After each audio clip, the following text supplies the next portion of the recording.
네, 그럼 지금부터 본격적으로 2부 행사를 시작하도록 하겠습니다. 인사드리겠습니다. 저는 제9회 공개 소프트웨어 데이 2부 행사 진행을 맡은 아나운서 김하나입니다. 반갑습니다. 네, 2부 오픈소스 컨퍼런스는 오픈소스는 더하고 4차 산업혁명은 누리고라는 주제로 이 산업혁명, 4차 산업혁명 전 분야에 걸쳐서 기술의 최신 동향 그리고 주목받는 비즈니스에 대해서 공개하고 또 공유하는 그런 자리입니다. 자, 먼저 가상화폐로 거래할 때 발생할 수 있는 해킹을 막는 4차 산업혁명의 신기술이죠. 이 블록체인 시대를 이끄는 더 루프 유진호 팀장님께서 미래를 바꿀 기술, 블록체인 개발에서 비즈니스까지의 주제로 2부의 문을 열어주시겠습니다. 자, 그렇다면 유진호 팀장님을 여러분 큰 박수로 환영해 주시기 바랍니다. 무대로 모시겠습니다. 예, 반갑습니다. 이게 더 루프의 유진호라고 합니다. 예, 반갑습니다. 예. 우선은 자리에 와주셔서 감사하고 특별히 그 프로젝트를 지원해 주신 나이파 지원 관계자분들 감사드리고 어쩌다가 이 발표 첫 자리를 맡게 됐는데 다행히 점심시간은 졸린 시간 좀 지난 것 같나요? 예, 어쨌든 그래서 시작하겠습니다. 어떻게 보죠? 오늘 특별하게 뭐 화폐와 뭐 여러 가지만 이루어지겠지만은 블록체인에 대한 얘기를 좀 할 수밖에 좀 없는 상황인 것 같아요. 실질적으로 이유는 저희가 이 룹체인이라는 저희의 그 제품을 소개하거나 할 때마다 한참 들으세요. 그 다음에 더 이런 한마디를 꼭 하시는 분들이 있습니다. 그런데 블록체인이 뭐예요? 그런데 블록체인이랑 비트코인이랑 무슨 관계예요? 예, 반응이 별로 없네요. 심각하네. 예, 어쨌든 이런 질문을 너무 많이 받아요. 근데 이렇게 받을 수밖에 없는 상황들도 한데 이해는 합니다. 워낙 두 가지 기술이 엉켜가지고 있던지라 잠깐 좀 그래서 좀 설명을 좀 드려보려고 그래요. 2012년인가 그렇습니다. 그 동료 하나가 독일인 친구였는데 이 친구가 Do you know Bitcoin? 뭐라는 거야 이거 도대체? 처음 이런 얘기를 했어요. 하면서 이제 뭐 가상화폐가 어쩌고 저쩌고 이런 얘기를 했는데 뜬금없는 소리라고 헛소리하지 말라고 말은 하고 싶었으나 그래? 그런 게 있어? 그래 알았어. 근데 넌 샀니? 라고 물어봤어요. 안 샀죠? 이 친구도. 그러면서 뭐 언제 되겠니? 막 그러면서 껄껄거리면서 이제 저희는 그때 이제 가상현실 AR 쪽 프로젝트라고 있었는데 그쪽 관련된 일을 열심히 하고 있다가 한 몇 년 전에 그 친구가 한국에 잠깐 돌아와가지고 같이 이제 그 술 한잔 할 일이 있었습니다. 와서 하는 말 서로 둘이 손 꼭 붙잡고 이런 말을 했습니다. 그때 살 걸. 그때 살 걸. 야 그때 샀으면 우리가 얼마 그거 계산하고 있는데 다 쓸데없는 짓이죠. 자 한데 이게 지금 오늘 제가 든 차트가 하나 보일 거예요. 이게 뭐냐면은 구글 트렌드에서 블록체인에 대해서 이제 검색을 한 겁니다. 블록체인에 대해서 거의 뭐 트렌드가 그래도 2012년에 나오긴 나와요. 근데 2017년 넘어서 거의 뭐 퀀텀 점프를 하죠. 자 이렇게 될 때는 사실은 또 비트코인이라는 어떤 그 충분 기술의 어떤 가상화폐의 어떤 인기가 한몫을 했죠. 비트코인에 대해서 쭉 얘기를 하다 보면은 블록체인 나오고 쭉쭉 이렇게 흘러가거든요. 그러다 보니까 사람들이 하는 착각이 비트코인이 블록체인 아니냐? 그건 아닌데. 근데 이 얘기를 하는데 사람들은 말은 아니죠라고 하지만 실질적으로 문서를 만든 거 자료를 만든 거 쭉 보면은 비트코인이 써 있는 경우가 너무 많아요. 근데 좀 이 자리에서 확실하게 좀 이 부분은 좀 강의라는 거지만 좀 하겠습니다. 그러니까 블록체인 자 이건 꼭 저인데 좀 따라해 볼게요. 중요한 거는 3번 반복해야 된대요. 제가 알기론 블록체인은 비트코인이 아니다. 같이 한번 따라해보세요. 블록체인은 비트코인이 아니다. 한 번만 더 반복할게요. 한 3번 될 것 같아요. 예, 블록체인은 비트코인이 아니다. 예, 여기 계신 분들 중에는 최소한 그런 얘기를 하지 않으셨으면 좋겠습니다. 그러면은 블록체인은 도대체 뭐냐라고 하면은 데이터를 분산해서 분산 합의를 통해서 저장하는 기술이다라고 할 수 있습니다. 아니 분산 합의 뭐고 합의는 또 그럼 뭐야 얘기가 나오죠. 분산이라고 하는 것은 데이터를 중복을 해서라도 모든 곳에 나눠서 저장을 하는 겁니다. 근데 중복이 있어도 돼요. 근데 이게 또 중요한 게 뭐냐면은 보통 분산 DB라고 그러면은 책이 100권 있으면 50권은 A에 다른 50권은 다른 곳에 부적해 놓는 거로 생각하는데 여기서의 분산의 개념은 100권을 똑같이 카피해서 똑같이 놓는 거예요. 그리고 아까는 합의라 했죠. 합의는 이제 받은 자료들을 다 같이 검증을 하는 겁니다.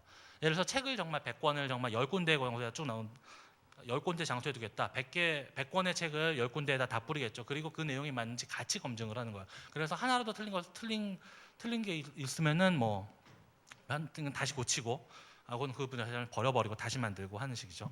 즉 이런 식으로 어떤 데이터를 분산과 합의를 거쳐서 처리하는 거면은 이건 블록체인이에요.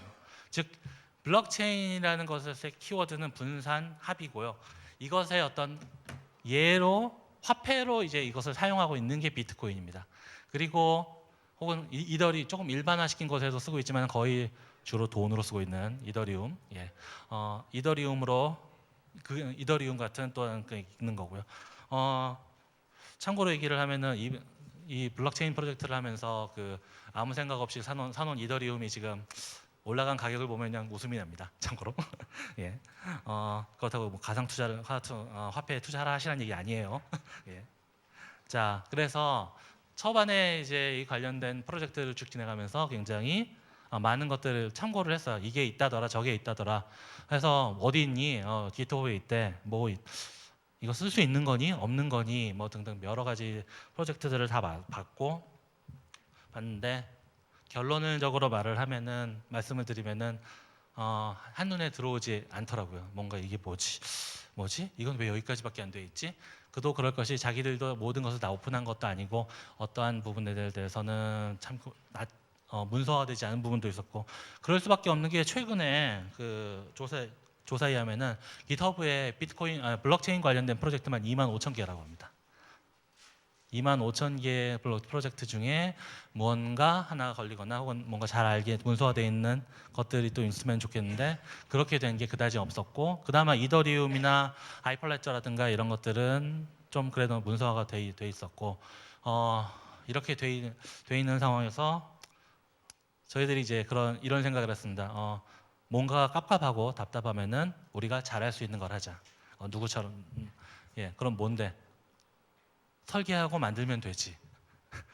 진짜 이런 무식한 생각에서 처음에 시작을 했어요. 그래서 소프트웨어를 만들게 됐고 그것들을 이제 공개하고 하는 것까지 이제 갔습니다. 그렇게 해서 하나씩 만들어가고 관련된 비즈니스들을 이제 해가는 와중에 정신을 차리고 보니까 이런 일이 일어나고 있네요. 금융투자업 쪽에 금융투자협회와 같이 이제 블록체인을 기반으로 한 인증서 서비스를 이제 시작을 하게 됐습니다. 뭐 이렇게 시상식을 했는데 여기 보시면은 알겠지만 대부분 정장 입고 넥타이 매신 분들밖에 안 보이시죠? 맞아요. 개발자들은 어딘가 숨어 있는 거예요. 어디 숨어 있을까? 잠깐만요. 슬라이드가 여기 죄송합니다. 여기 뒤에 있습니다. 잠깐 이야기 순서가 조금 바뀌었는데 다시 설명드릴게요. 그래서 뭘 만든 건가 하니까 블록체인에 기반의 어떤 인증서 시스템을 만든 거죠. 원래는 인증서라는 게 각 금융회사들마다 다 따로따로 돼 있고 또 그것들을 총괄해서 인증하는 시스템들이 또 중앙화된 게 따로 만들어지고 해야 되는데 블록체인으로 모든 인증서들의 데이터를 공유하고 또 검증을 끝난 다음에 이에 대한 조회와 어떤 목록, 등록, 폐기와 이런 것들을 이제 스마트 컨트랙트를 이용을 해서 구현을 한 겁니다.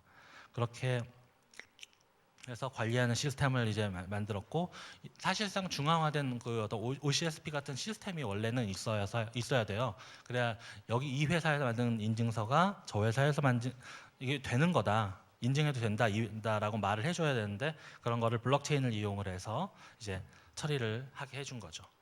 물론 현실은 이렇습니다. 여기 계신 분이 사실은 관리자시고 개발자분들은 어딘가 뒤에서 우리가 그렇지 뭐라고 하시는 적 웃으시는 분들은 개발하시는 분들 맞을 것 같아요.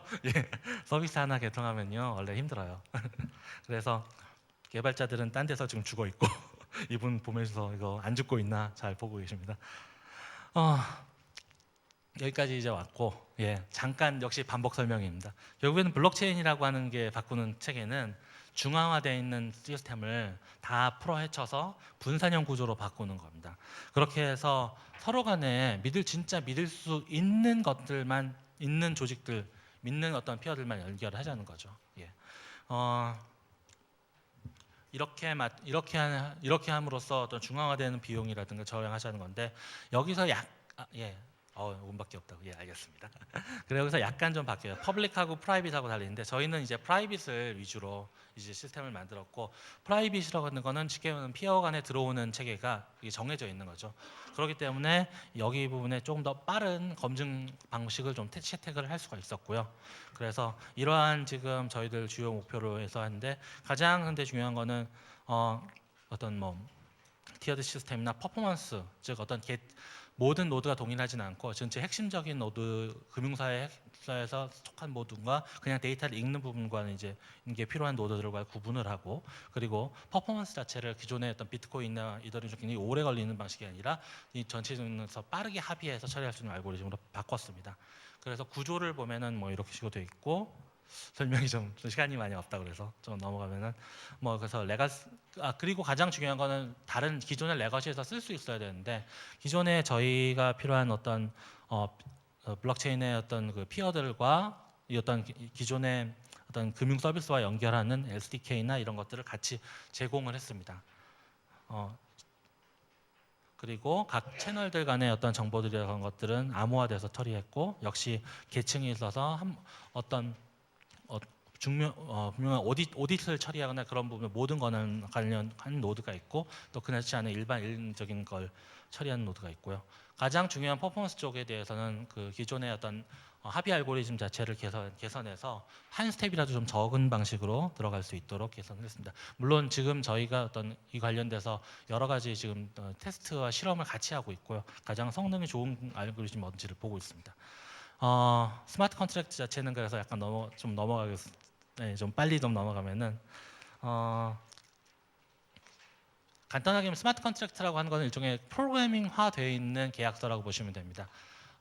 기존의 계약서를 손으로 쓰고 하는 것들이 아니라 코드화돼서 모든 데이터가 정합이 끝나면 그 데이터를 가지고 이 데이터가 맞냐 틀리냐 혹은 그 다음에 계약이나 이런 단계를 쭉 진행을 하는 거죠.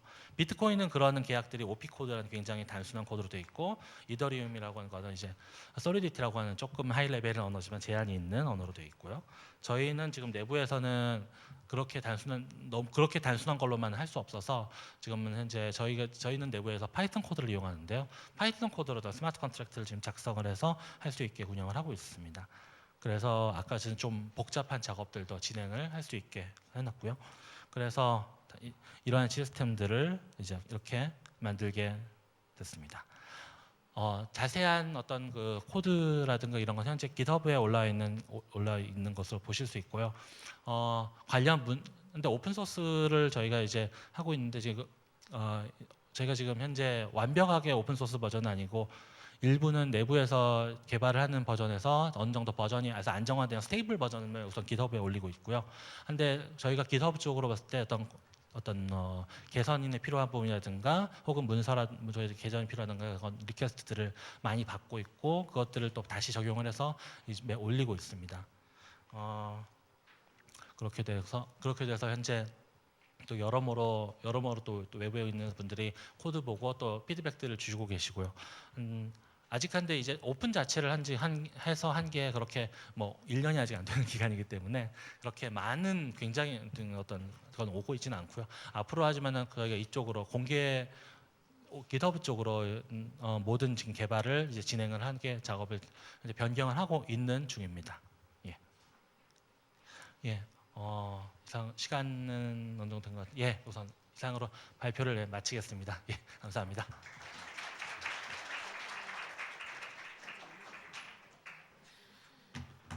네, 감사합니다. 너무 급히 마무리 짓느라고 우리 유진호 팀장님께서 좀 못다한 얘기가 있지 않으실까 좀 아쉬움이 남으실 수도 있을 것 같은데요. 우리 두 번째 연사님을 기다리는 동안 혹시 빠뜨린 얘기나 너무 급히 넘어가서 아쉬운 얘기가 있다면 조금 더 시간을 드리도록 하겠습니다. 네. 개발자 모집하고 있습니다. 파이썬 코딩 하시는 분, 좋아하시는 분, 폴 리퀘스트를 던져주시면은 저희가 그걸 리뷰를 해서 거의 그러니까 이분을 저희가 영입할 거냐 말 거냐를 또 평가를 하고 있습니다. 참고로 깃허브가 오픈해 놓은 이후에 그렇게 한 2분의 개발자분들을 그렇게 채용을 했어요. 실제적으로. 그리고 저희 부도 분명히 부족한 부분들이 많고 최근에 코드 리뷰를 한번 했다가 지금 굉장히 우리가 한 1년치 일을 더 만들었더라고요. 그러니까 무슨 얘기냐면은 코드 실수한 부분도 많고 뭔가 좀 더 개선해야 될 부분도 많고 많이 일을 같이 할 동료들이 필요합니다. 예, 개발 일 좋아하시는 분들 혹은 블록체인을 통해서 뭔가 이제 어딘가 적용을 해서 뭔가 만들고 싶으신 분들 뭔가 한번 뛰어들겠다는 분들은 참여를 해주시거나 풀 리퀘스트를 보내주시면 감사하겠습니다. 예, 이상 마치겠습니다. 네, 개발자분들을 모으신다고 하셨는데 그렇다면 어떤 역량에 좀 주목을 해서 뽑고 계신지 그런 점도 알려주신다면 지원하는 데 도움이 될 것 같은데요. 네. 예, 사람과 대화가 돼야 되고요. 중요합니다. 예, 저희는 코드와 사람의 관계를 개발합니다. 예, 그리고 파이썬을 코딩하실 줄 알면 좋겠고 네트워크 프로그래밍에 대한 지식 그리고 멀티스레딩의 프로세싱 이런 것들에 대한 지식이 있으시면 좋겠습니다. 뭐 그 외의 질문들은 저희 깃허브에 있는 저희 그 공식 뭐 연락처 컨택 포인트로 얘기하시면은 더 자세한 대답을 저와 저희 그 다른 팀 리더들이 직접 해드릴 수 있습니다. 예. 네, 고맙습니다. 예, 마치겠습니다. 감사합니다. 네. 예. 네, 2부의 문을 열어주신 더 루프의 유진호 팀장님이셨고요. 다시 한번 감사의 말씀을 드립니다. 블록체인은 비트코인이 아니다. 역시 반복이 중요한 것 같아요. 오늘 이것만큼은 또 확실히 알 수 있었던 시간이었고요. 또 가상화폐에 대해서 조금 더 많이 알아서 우리 유진호 팀장님께서 이더리움을 생각하면 웃음을 지을 수 있다고 하셨는데 우리 모두 다 함께 웃는 날이 왔으면 좋겠습니다. 자, 그러면 두 번째 강연을 만나보도록 하겠습니다. 아주 친숙하고 반가운 기업입니다. 어떤 말씀을 주실지 기대가 되는데요. 오픈소스가 전통 산업과 만나면 어떻게 될까요? 오픈소스 전통 산업과 만나다라는 주제로 주식회사 농심 NDS 이덕재 부장님께서 오늘 두 번째 강연 열어주시겠습니다. 큰 박수로 환영해 주시면 감사하겠습니다.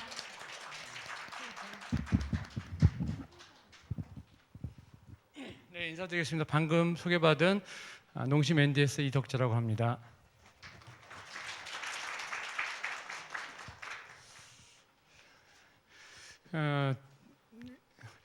좀 주제가 좀 너무 추상적인가요?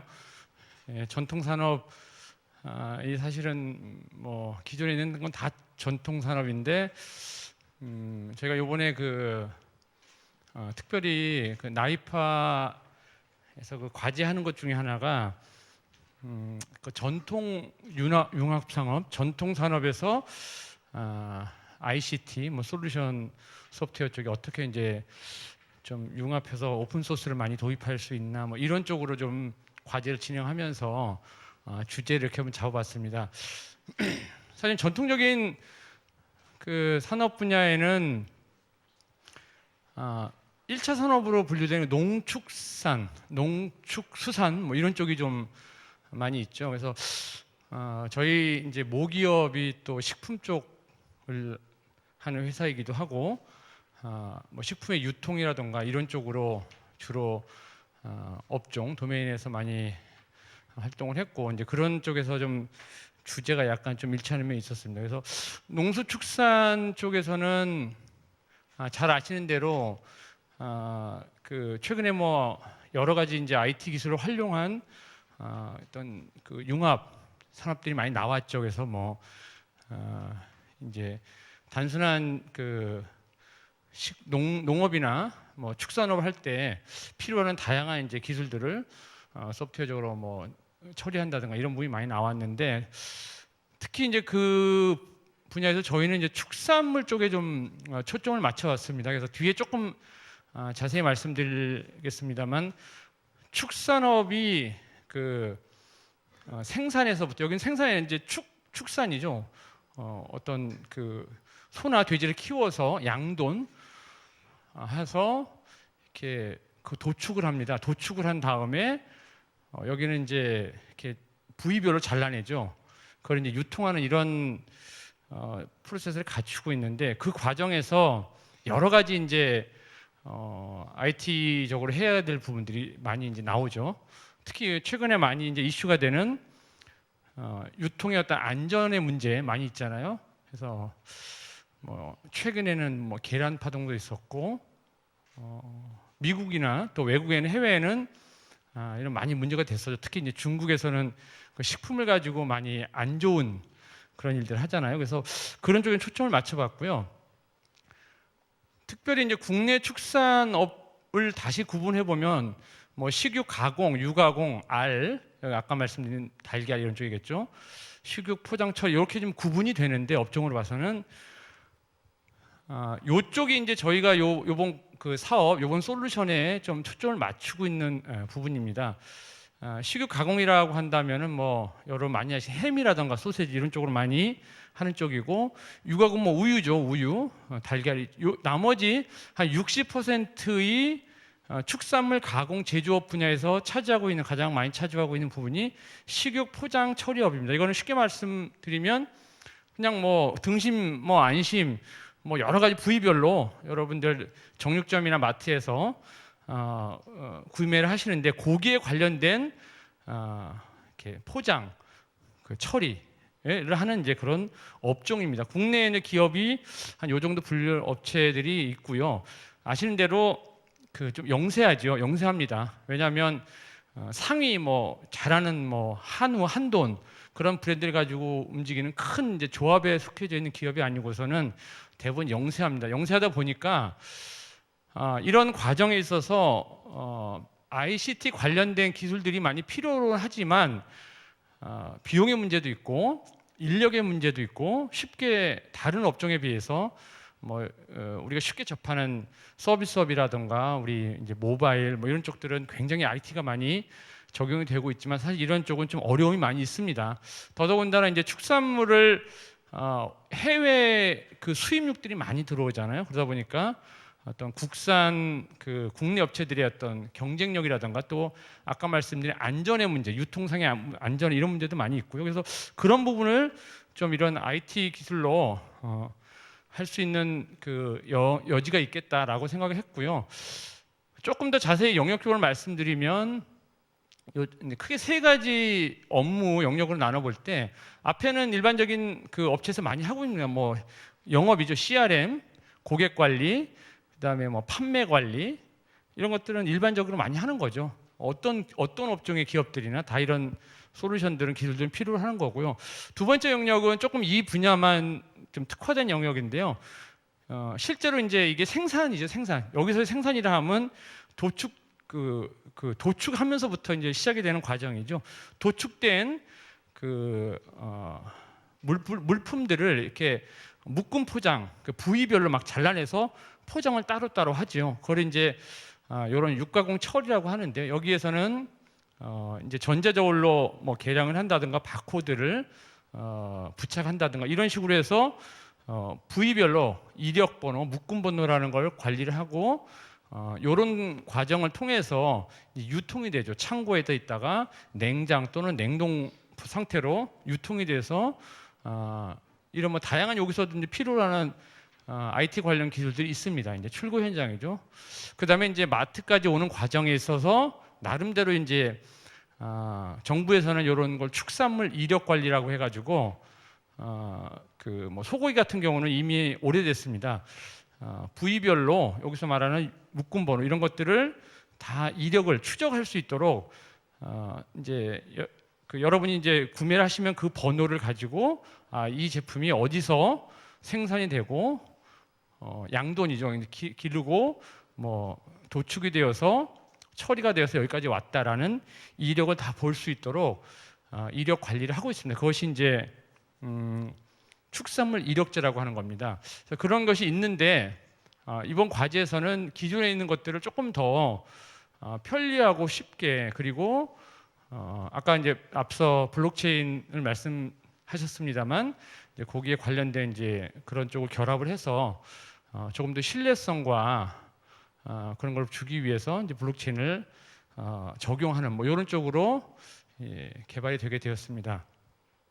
그래서 지금 현재까지 말씀드린 대로 축산물 이력제라든가 각종 그 축산업에서 쓰이고 있는 기존의 솔루션들, 그다음에 IT 관련된 뭐 자원, 인프라나 인력들이 현재는 어려움이 많이 있지요. 그래서 이런 것도 이력제 사이트에서 올리기 위해서는 이제 수작업을 엑셀을 입력을 해서 그 엑셀 데이터를 다시 사이트에 웹에 올리는 좀 번거로운 그런 작들이 많이 있어서 사실은 쉽게 하기 좀 어렵습니다. 이제 일반 중소규모의 축산업체에 계신 분들이 이런 일을 하기 굉장히 어렵고 하다 그러다 보니까 뭐랄까 좀 누락이 되거나 맞지 않는 데이터들이 많이 올라가는 경우도 이제 있습니다. 그래서 이런 중소규모의 이제 업체들을 현장을 상황을 고려해서 좀 쉽고 빨리 쓸 수 있는 이런 솔루션들을 오픈 소스로 공개 소프트웨어 개발을 하고 향후에는 이제 클라우드 기반에서 사용할 수 있도록 서비스를 제공하자라는 것이 이 과제의 이제 방향과 목표였습니다. 또 한 가지는 아까 말씀드린 대로 전체적인 이런 축산물의 육가공 제품 유통 과정에 있어서 그 제품의 그 유통 전 과정의 그 절차들을 이제 블록체인에 놓고 블록체인 상에서 이런 것들을 이제 그 모니터링, 투명성 있게 모니터링할 수 있도록 이제 트레이서빌리티를 높이는 그런 신뢰성을 갖추자라는 것이 이 과제의 이제 또 하나의 이제 목표입니다. 그래서 지금 이번 올해는 그 블록체인의 어떤 알고리즘을 적용한 데까지 했고 이게 실제로 이제 적용하는 어떤 구체적인 이제 업체들을 통해서 적용하는 것을 차후에 좀 해볼까라는 생각을 하고 있습니다. 그래서 현재는 축산업체에서 각종 그 ERP라던가 뭐 그 고객 관리 시스템 이런 것들이 많이 있죠. 근데 이게 워낙 개발된 지가 오래됐고 그다음에 이 시장이 크지 않다 보니까 업체들이 많이 있지 않습니다. 그래서 한번 개발해 놓은 게 10년 전을 그대로 쓰죠. 그러다 보니까 특정 제품의 종속성이 높죠. 뭐 예를 들어서 뭐 윈도우라든가 뭐 오라클이라든가 여기서 뭐 만들어진 거는 그거를 다시 뭐 계속 업데이트나 업그레이드 안 하니까 사용하시는 분들은 그 환경을 벗어나면은 어떻게 할 수가 없는 거죠. 그러니까 소위 말하는 특정 제품의 이제 종속성, 락인 현상이라고 하죠. 이런 것들이 굉장히 높습니다. 그래서 뭐 윈도우 버전만 안 맞아도 어떻게 해볼 수 없는데 특정 제품에 대한 종속성이 높다. 그리고 기존 이제 조금 규모가 큰 데는 저희가 이제 같이 하고 있는 업체 중에 도드람이라는 업체가 있는데 좀 규모가 있는 데는 기존에 있는 시스템과 막 연동하고 뭐 하고 싶은데 그럴 경우에 쉽게 좀 시스템 연계가 어렵다. 그다음에 아까 그 이외에 이제 유통 과정에서 창고 관리나 유통 과정에서도의 이런 솔루션들이 아직은 개발이 많이 안 돼 있다. 뭐 이런 어려움들이 있습니다. 그래서 데이터 연계라든가 아까 말씀드린 축산물 이력제 시스템과 연동하는 부분 이런 부분도 많이 어려움이 있다라고 말씀을 드리고요. 그래서 이런 오픈 소스 기반으로 오픈 소스로 되어 있는 식육 포장 처리업에 쓸 수 있는 솔루션을 개발하고 이런 것들의 식품 이력 관리를 상에서 어떤 신뢰를 보장할 수 있는 이제 사용자들이 소비자들이 그런 걸 블록체인에 적용을 해보자라는 것이 이 과제의 가장 큰 이제 목표입니다. 그래서 이제 과제는 거의 종료가 되어 있고요. 그 투비 아키텍처입니다. 목표는 전체적인 축산 업무에 쓸 수 있는 구성을 여기 말씀드린 게 기존에 이제 MIS, 뭐 그룹웨어 이런 것들, 경영정보 시스템, 그다음에 회계, 재무 회계 관리, ERP 같은 것, 각종 품질 인정, 창고 관리, 요 업무가 지금 이제 저희가 공개 소프트웨어로 개발되어 주고 있는 육가공 처리 업무, 이게 연계되는 시스템들이 여기 있습니다. 그래서 전자 저울이라든가 이제 창고 관리 쪽으로 연결되든가. 바코드, RFID, 이제 PDA 이런 쪽으로 해서 연동이 되는 시스템 그리고 외부 축산물 이력제 시스템과 연동하는 부분, 내부 뭐 이런 쪽으로 지금 개발이 되고 있고요. 이건 축산물 이력제 사이트입니다. 정부에서는 이제 축산물 품질 관리원에서 아까 말씀드린 대로 소나 돼지는 이미 전 업체에서 이 사육하고 도축해서 포장 처리, 판매 소비 단계까지 이르는 전 과정을 이제 바코드 베이스로 여기다 입력을 하게끔 되었습니다. 그러니까 쇠고기 축산물 이력제 시스템 사이트에 그 DB를 업로드를 하게 되어 있습니다. 근데 아까 말씀드린 대로 굉장히 좀 쉽지 않죠. 이제 중소 작은 데서 뭐 IT 전담 인력도 없는 데서 이런 것들을 하기가 쉽지 않고 단순히 수작업으로 뭐 엑셀 형태로 입력을 해서 올리고 하다 보니까 뭐 편의성도 많이 떨어지고 누락되는 부분도 많이 있어서 실제로 여러분들이 요 축산물 이력제 사이트에 들어가서 여러분이 구매하신 그 뭐 고기 포장육의 그 코드를 이렇게 입력하시면 전 과정에 요 과정에 나오는 유통 과정의 모든 단계를 확인할 수가 있습니다. 근데 이거를 블록체인으로 저장을 해서 블록체인은 이제 아까 앞서서 말씀드린 거는 이제 흔히 이제 금융에서 핀테크 쪽은 이제 퍼블릭한 블록체인을 가지고 운영하는 반면에 여기는 약간 프라이빗한 특정 요기만 해당되는 그 블록에만 저장할 수 있는 프라이빗한 블록체인에 저장을 하고 거기 있는 것을 이제 모니터링한다는 좀 차이가 있고요. 요거는 이제 프로토타입 정도니까 다음에 조금 자세히 말씀드리겠습니다. 그래서 오픈 소스의 전 그 개발 단계에서부터 모든 그 생산 그 산출물까지를 오픈 소스화하는 과정에서 오픈 소스 프레임워크로 개발하고 거기에 이제 뭐 그 프론트 엔드의 그 UI까지도 전부 다 오픈 소스 기반으로 이제 개발이 되었습니다. 그리고 주요 이제 모듈별 기능들입니다. 아까 말씀드린 대로 생산에서부터 포장, 처리, 뭐 판매, 출하, 반품 이런 모든 전 과정에 있는 이제 솔루션들을 모듈화를 시켜서 모듈별로 이렇게 개발을 해서 요 기능들을 이제 구현할 수 있도록 그 이제 중소 업체에서 쉽게 사용할 수 있도록 모듈화해서 개발을 했고 이것을 이제 산출물을 공개하는 이제 이런 과정이 있습니다. 실제로 화면들입니다. 이제 제품을 등록해서 여기 생산해서 저희가 이제 요 코드명은 MPS인데 이제 여기에 이제 밋 프로세싱 시스템이라서 축산물 가공 시스템인데 이제 오픈 MPS라고 이제 이름을 붙였고요. 이게 이제 정식으로 물론 이제 오픈 소스지만 저희도 영리를 추구하는 기업이라 이거를 이제 좀 큰 조직에 하는 데서는 정식으로 상용 제품처럼 기술 지원을 받고 할 수 있으면은 저희는 이제 농심이라서 앞에 N자를 붙여서 NMPS라는 이제 솔루션 이름으로 판매가 될 예정이고요. 오픈 소스로 된 것은 오픈 MPS로 제공이 될 예정입니다. 예, 화면들을 몇 가지입니다. 이제 실제로 이제 생산돼서 처리되는 과정을 전부 다 입력할 수 있는 이제 시스템이 되어 있고요. 또 한 가지 말씀드릴 거는 지금 현재도 그 축산물 이력제에서 각종 받을 수 있는 이제 공공 데이터 포털에서 제공하는 API, 오픈 API들이 있습니다. 그래서 여기 보시면 굉장히 다양한 그 데이터를 받을 수 있도록 API 정보를 이제 오픈해 놓은 정부에서 운영하는 축산물 관련된 그 오픈 API들이 있는데요. 지금 이번 저희 그 오픈 MPS 프로젝트에서도 이 개발된 API들을 동일하게 이런 그 어떤 지역별 가격 현황이라든가 뭐 등급 현황 그다음에 그 관련 이제 축산물에서 필요로 하는 각종 정보들을 제공을 받을 수 있도록 API로 연동을 해서 제공을 하고 있습니다. 실제로 여기 보시면 이제 지육 뭐 시세 현황이라고 있는데 우리 뭐 야채나 수산물이나 이렇게 그 이런 축산물 같은 경우도 많이 경매로 해서 많이 들어오면서 매일매일 시세가 바뀌는데 그 시세를 바로 여기서 불러와 가지고 이쪽에서 바로 적용할 수 있도록 이렇게 이제 API를 연동하는 모듈을 포함시켰습니다.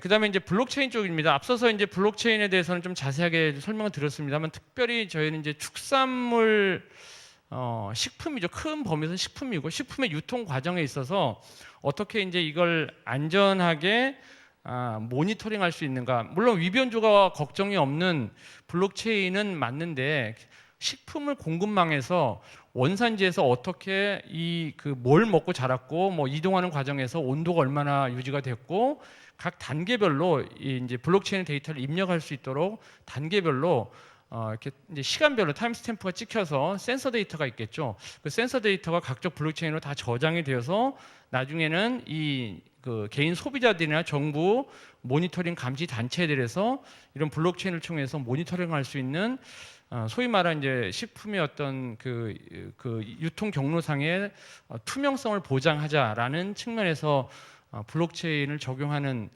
부분을 이제 고려하게 되었고요. 실제로 이것은 해외에 이제 이런 사례가 있어서 저희가 그걸 가지고 와서 이제 이번 과제에 이제 파일럿 개념을 한 거고요. 실제로 중국이나 미국에서는 이제 IBM하고 중국의 그 칭화대하고 작년에 이 사업을 했었습니다. 이제 중국은 워낙 식품에 대한 가짜가 워낙 많이 돌아다니니까 그거를 이제 우리보다 훨씬 더 땅덩어리가 크고 유통 과정이 너무 넓다 보니까 우리처럼 정부에서 축산물 이력제를 가지고 다 해라 해도 안 먹히니까 이걸 아예 블록체인으로 해가지고 전체 어떤 식품 공급망 체인을 한번 투명성을 확보하자라는 측면에서 미국과 중국은 이미 시범 사업으로 들어갔고요. 여기에는 이제 당연히 이제 블록체인의 가장 기반 기술로 되는 거는 이제 아파치전에서 제공하고 있는 하이퍼레저가 이제 플랫폼이 되고 있고요. 이것은 이미 해외에는 이런 사례가 있어서 이제 우리나라에도 한번 적용할 수 있는 가능성이 있겠다라고 해서 이렇게 이번 과제를 통해서 적용했던 것이고요. 또 하나 재밌는 사례는 여러 가지 사례들이 나옵니다만 영국의 어떤 스타트업 기업 중에 하나는 특이합니다만 이게 재밌어서 저도 사례를 넣어봤는데요.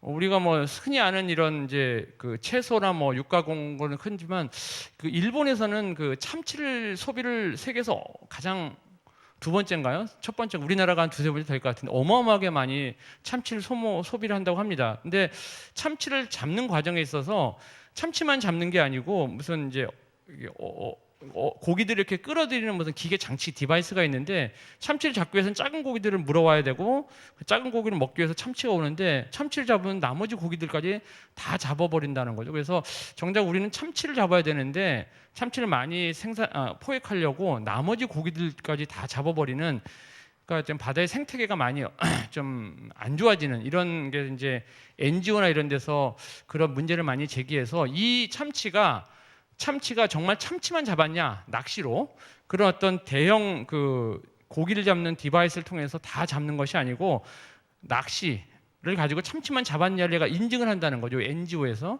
그러면 참치가 잡히는 과정, 그러니까 어부가 배를 타고 나가는 과정, 잡아서 여기 갖고 오는 과정이 전 과정을 블록체인에 저장을 한다고 합니다. 디지털화된 데이터가 물론 IoT 베이스로 이걸 저장을 하겠죠. 그리고 가공 처리하는 과정에서 모든 과정에 있는 단계별로 생성되는 정보들을 디지털화해서 블록체인에 저장하고 마지막에 식당에서 참치를 먹을 때 내가 먹는 참치가 정상적인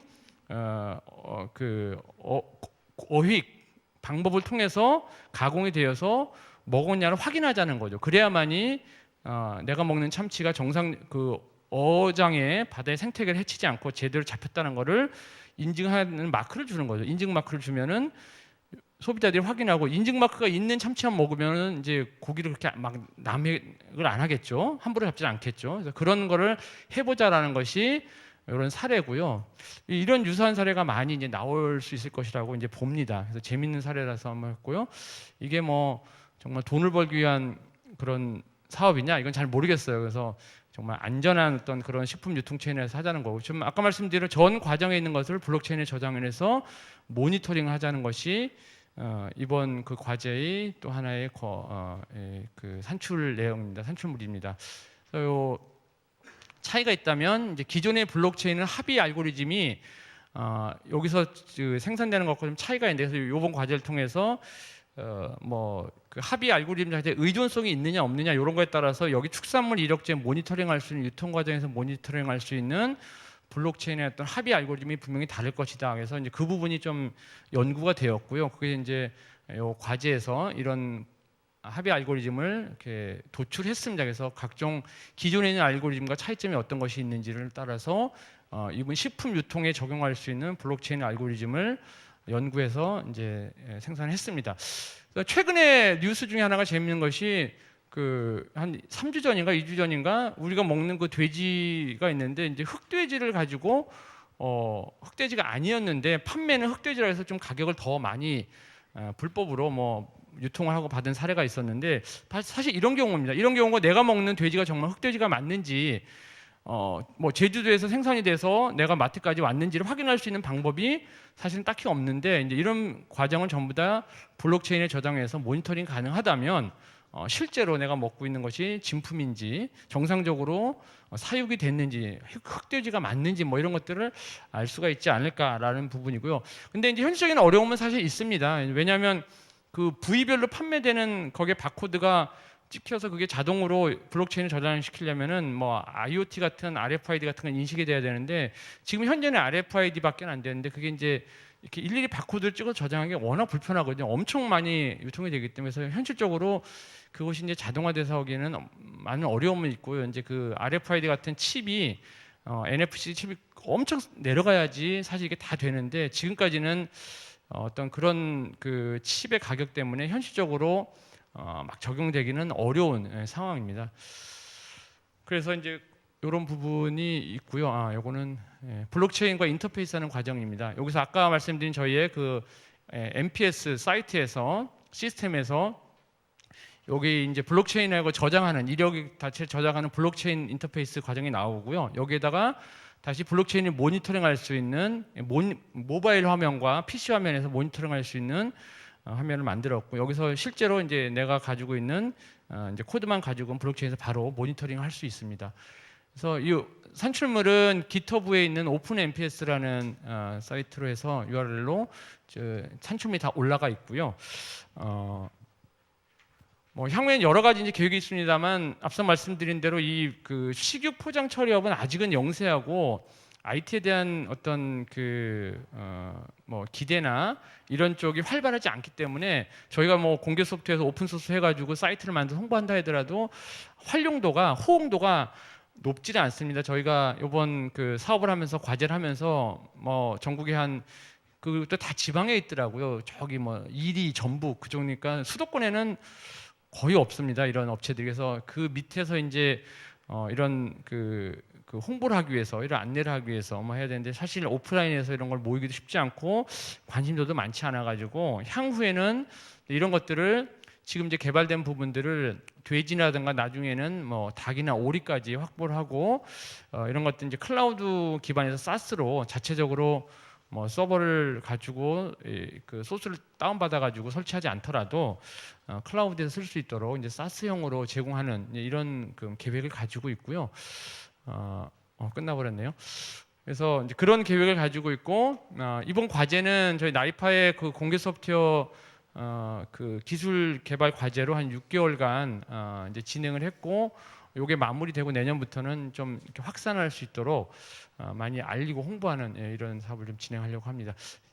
네, 이상으로 발표 마치고 질문 있을까? 네, 혹시 정말 질문하시고 싶은 게 있다면 간단히 받아보도록 하겠습니다. 네. 네, 아니라면 이 혹시 세션이 궁금하시면 끝나고 나중에 또 후에 고맙습니다. 차후적으로 이야기하실 수 있는 마치겠습니다. 시간을 가지시면 좋을 것 같고요. 네, 우리 이덕재 부장님께 큰 박수 부탁드립니다. 세 번째 강연 이어가도록 하겠습니다. 엔터프라이즈 기업의 오픈소스 엔지니어라는 주제로 IT 서비스 전문 기업 KTDS의 주석훈 팀장님께서 다음 강연을 준비해 주셨습니다. 여러분 큰 박수로 환영해 주시면 감사하겠습니다. 안녕하세요. KTDS에서 오픈소스 사업을 하고 있는 주석훈이라고 합니다.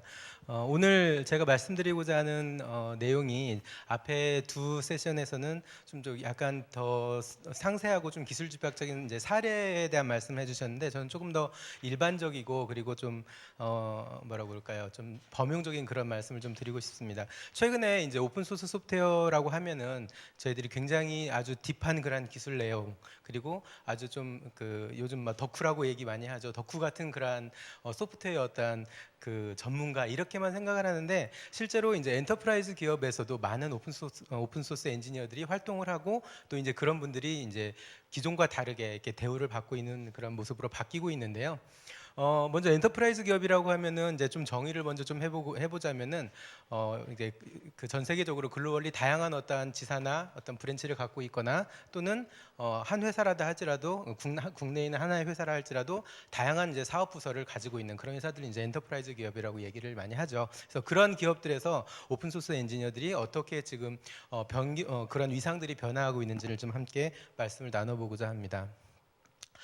저희가 오픈소스 엔지니어라고 하면은 뭐 예를 들어서 지금 여러 이렇게 대표적인 그런 분들이 나와 있지만은 그래서 그러한 그 각 분야의 그루가 같은 그러한 그 굉장히 저명한 사람들을 많이 생각을 하는데 우리가 사실 이렇게 굉장히 잘 나가시고 굉장히 잘생기신 분들을 만을 오픈소스 엔지니어라고 생각한다 그러면은 굉장히 초라해지잖아요. 네, 사실 오픈소스 엔지니어들은 굉장히 다양하게 생각할 수 있습니다. 먼저 코드를 개발하는 실제로 이제 개발자분들로부터 그다음 오픈소스를 그 오픈소스 소스 코드를 커뮤니티에 이제 컨트리뷰션하는 그런 컨트리뷰터 그리고 그 컨트리뷰션 된 그런 코드들을 이제 실제로 관리하고 그다음에 제어하는 그런 커미터분들을 포함해서 실제로 이제 기업에서 그런 오픈 소스로 되어 있는 어떤 솔루션들 또 시스템들을 운영하는 그런 운영자들, 그리고 그 오픈 소스라는 그런 컨셉을 가지고 그런 것들을 활용해서 실제로 컨설팅을 하는 그런 오픈 소스를 사용하는 그런 유저에 이르기까지 다양하게 다 오픈 소스 엔지니어라고 생각을 해볼 수 있겠고, 또 이러한 컨셉으로 더 넓혀서 생각을 해야지만이 최근에 이렇게 일어나는 그런 여러 가지 트렌드들을 잘 이해할 수 있을 것 같습니다. 자, 전통적으로 우리 오픈소스 엔지니어들은 어떤 역할들을 했냐면 열심히 이제 코드를 개발하는 코드 제너레이터 역할을 하고 있었고요. 그다음에 이제 그런 코드들을 이제 이용해서 또 다른 코드들과 결합하고 또 새로 구성하고 그러한 어떤 변화의 과정들을 거치는 그런 일종의 이제 컴포저 역할들을 했다가 또 그러한 역할들을 더 확대해서 그다음에 다른 오픈 소스에 또는 이제 다른 어떤 솔루션에 영향을 주는 어떤 어드바이저 같은 역할들을 계속 하고 있었고요. 그다음에 이제 커뮤니티와 커뮤니티 간에 그리고 아니면 다른 기술 요소 간에 그런 것들을 연결해주고 그런 것에 영향을 주는 그런 인플루언서의 역할들을 계속을 하고 있었습니다. 하지만 이러한 모든 역할들이 주로 소프트웨어 관점에서 내지는 이제 솔루션 관점에서만 이루어지고 있었던 모습들을 볼 수가 있는데요. 그다음에 이제 잠깐 여기에서 이제 벤처 기업이나 어떤 스타트업 기업들 그리고 엔터프라이즈 기업하고의 좀 약간 차이점을 한번 보도록 하겠습니다. 사실 이제 벤처나 아니면 이제 스타트업에서는 뭐 예를 들어서 어떤 사람의 어떤 제한적인 그런 모습들 때문에 있을 수도 있겠지만은 아까 그 저기 더 루프에서 이제 그 유진호 팀장님께서 말씀해 주셨던 그런 어떤 소프트웨어 개발자들을 보면은 굉장히 슈퍼맨들이 많이 있으세요. 그래서 실제로 어떤 아이디어를 내는 거에서부터 시작해서 설계를 하고 또 그것들을 개발을 하고 또 그다음에 테스트하고 실제로 실제 업무에 적용하고 또 주기적인 어떤 업그레이드를 일으키는 것까지 굉장히 한 사람의 어떤 맨파워 내지는 뭐 소수의 사람의 맨파워를 이용해서 그런 슈퍼맨들이 이제 다양하게 일을 이제 하고 있는데 실제로 엔터프라이즈 기업에서는 이러한 일들이 기능적으로 또 역할적으로 이렇게 분리가 되고 그다음에 어떤 체계적인 어떤 방법론에 의해서 많이 이제 이루어지게 됩니다. 그래서 예를 들어서 어떤 비즈니스가 하나가 개발이 되면 디벨로퍼가 되게 되면 그 비즈니스를 또 상세한 어떤 사업 계획으로 만들고 그다음 그런 상세한 그런 사업 계획들이 이제 비즈니스 파트너나 아니면 내부 어떤 다양한 관련 부서들과 어떤 협의의 과정 또 협상의 과정 또한 어떤 변화 수정의 과정들을 거치면서 뭐 상세화되고 그런 것들이 개발 구현이 되고 또 뭐 테스트가 되고 그다음에 이제 그게 판매와 딜리버리가 되는 그런 과정들 그다음에 이제 새롭게 계속 이제 업그레이드가 되는 그런 과정들이 꼭 그것이 뭐 IT 소프트웨어나 솔루션뿐만 아니라 어떤 상품이나 서비스들도 마찬가지겠지만 이런 것들이 어떤 다양한 역할과 기능들의 분리와 그리고 어떤 방법론에 대해서를 가지고 이제 이루어지죠. 그래서 실제로 벤처 기업과 또 스타트업 같은 그런 기업들과 엔터프라이즈의 기업들의 그 오픈 소스 엔지니어들의 일하는 방식은 굉장히 다를 거라고 생각합니다. 아마 지금 그 입고 있는 복장의 모습을 보더라도 아까 좀 전에 발표해 주신 이적대 부장님이나 저 같은 경우는 이런 약간의 비즈니스 캐주얼 같은 옷을 입고 있고 근데 아까 더루프 유진호 팀장님 같은 경우 완전히 캐주얼하게 입고 이렇게 말씀하시잖아요. 그다음에 보시겠지만은 이 프레젠테이션 하는 방법에서도 보면은 좀 전에 발표했었던 그런 발표 자료나 저의 발표 자료 같은 게 굉장히 그래픽하게 많이 되어 있고 그다음에 처음에 발표했었던 그런 자료들을 보면 텍스트 기반으로 이렇게 쫙 글이 이렇게 이렇게 나와 있죠. 그래서 많이 이렇게 다른 문화적인 요소들도 이렇게 보실 수 있을 텐데요. 실제로 이렇게 벤처나 아니면 스타트업 기업분들의 어떤 발표나 이런 것들을 보면은 기술이나 이런 것들도 과감하게 그냥 다 프레젠테이션 자료에 다 쓰고 그러세요. 왜 그럴 수 있느냐면은 기술에 대한 자신감이 굉장히 있으시고 예를 들어서 얻을 테면 얻고 왜냐면 따라올 테면 따라와 봐라. 나는 그동안 열심히 또 앞으로 더 가 있다. 이런 이제 자신감이 사실 배어져 있으신 건데 엔터프라이즈 기업 같은 경우는 문화가 그렇지 않죠. 무슨 소리냐? 기업은 보안이 생명이다.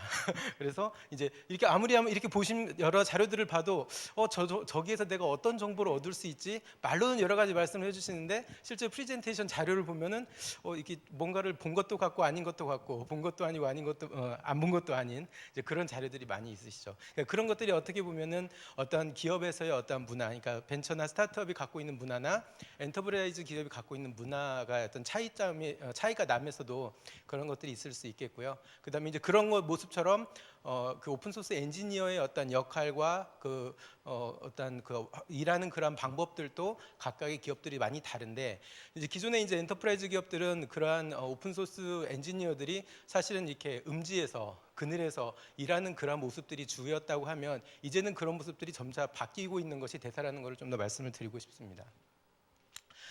전통적인 엔터프라이즈 IT 기업들을 보면, 그 IT 시스템들을 보면은 이 IT 시스템들이 주로 이제 사일로하게 개발이 되어 있고 어떤 특정한 기능 영역으로 또는 어떤 특정한 시스템으로, 그리고 독립된 그러한 시스템들이 만들어져서 그 시스템들의 어떤 데이터들이 인터페이스되는 모습으로 IT가 구현이 되어 있었는데, 이러한 그런 IT의 구현 모습들이 요즘 뭐 MSA라든가 아니면은 클라우드 같은 그런 새로운 기술 요소들이 계속 적용이 돼가면서 엔터프라이즈 기업의 IT의 요소도 주로 이제 컴포넌트 단위로 계속 쪼개지고 있고, 그 다음에 그런 것들이 오픈 아키텍처에서 오픈 소스를 통한 어떤 인티그레이션들을 통해서 시스템들이 컨버전스를 이루니까 이렇게 결합이 되는, 융합이 되는 그런 시스템들로 바뀌어가고 있습니다. 그래서 예전 같으면 통으로, 그러니까 예를 들어서 그 흔히 말하는 뭐 식단위 이렇게 얘기를 하죠. 그런 통 단위로 이루어졌었던 그러한 IT의 시스템들이 요즘은 각각의 아주 잘게 쪼개진 기능 단위로 만들어진 것들이 결합되는 그런 형태로 IT가 구현되고 있는 그런 변화의 모습을 볼 수 있습니다. 그다음에 이제 엔터프라이즈 기업에서는 이제 다양한 이유 때문에 오픈 소스를 사용하고 있는데요. 오픈 소스가 가지고 있는 가치들을 보면은 요즘 가장 많이 주목받고 있는 것들이 이제 비용 절감인데, 비용 절감 외에도 이 오픈 소스가 주는 그 개방형 아키텍처에서 오는 다른 서비스 또 다른 플랫폼들하고의 어떤 연결의 용이성, 그다음에 간편성, 이런 것들이 주는 장점을 더욱 이제 크게 인식을 하고 있고요. 그다음에 개발 기간들이 굉장히 짧아진다는 것, 그다음에 또 새로운 기술 요소를 이제 받아들일 수 있다는 것. 사실은 오픈 소스 그 자체가 이미 새로운 기술 요소인 것들이 다양하거든요. 요즘 뭐 예를 들어서 AI 관련된 어떤 프레임워크들을 보면은 뭐 그 프레임워크 자체가 이미 기술 요소인 것을 다 잘 알고 계실 것이라고 봅니다. 그리고 이제 어플리케이션을 개발하는 거에 있어서의 어떤 유연성, 그다음에 잘못 개발했을 때라도 오픈 소스인 경우에는 그런 것들이 개발을 할 때, 그러니까 도입할 때, 적용할 때 비용들이 적기 때문에, 도입 비용이 적기 때문에 그거에 대한 기회 비용이 굉장히 최소화될 수 있다는 것. 그다음에 만들어지는 그런 소스 코드도 재활용성이 굉장히 높다는 것. 그다음에 그러한 여러 가지 오픈 소스들을 개발하고 그런 것들을 이제 적용하면서 새로운 엔터프라이즈 기업의 그 기술들이 이제 내재화될 수 있다는 것, 이런 것들을 이제 여러 가지 장점들을 이용해서 엔터프라이즈 기업들이 오픈 소스를 갖다 이용하고 있는데요. 이런 오픈 소스들도 이 오픈 소스가 시스템 소프트웨어 영역의 오픈 소스이냐 아니면 어플리케이션 영역의 오픈 소스냐에 따라서, 또 이 서비스 제공 기업이 오픈 소스를 활용하느냐 아니면은 최종 사용자 기업으로서 오픈 소스를 사용하느냐에 따라서 그 가치의 유무와 정도는 조금씩 다를 거라고 보여집니다. 하지만 하여간 이런 여러 가지 그 오픈 소스가 가진 가치를 최대한으로 잘 적용하고 또 그런 효과를 거두기 위해서 각 이제 기업의 어떤 IT와 비즈니스 전략에 따라서 어떤 적용 방법이나 그런 적용 영역을 선택적으로 취할 수 있을 것이라고 보여집니다.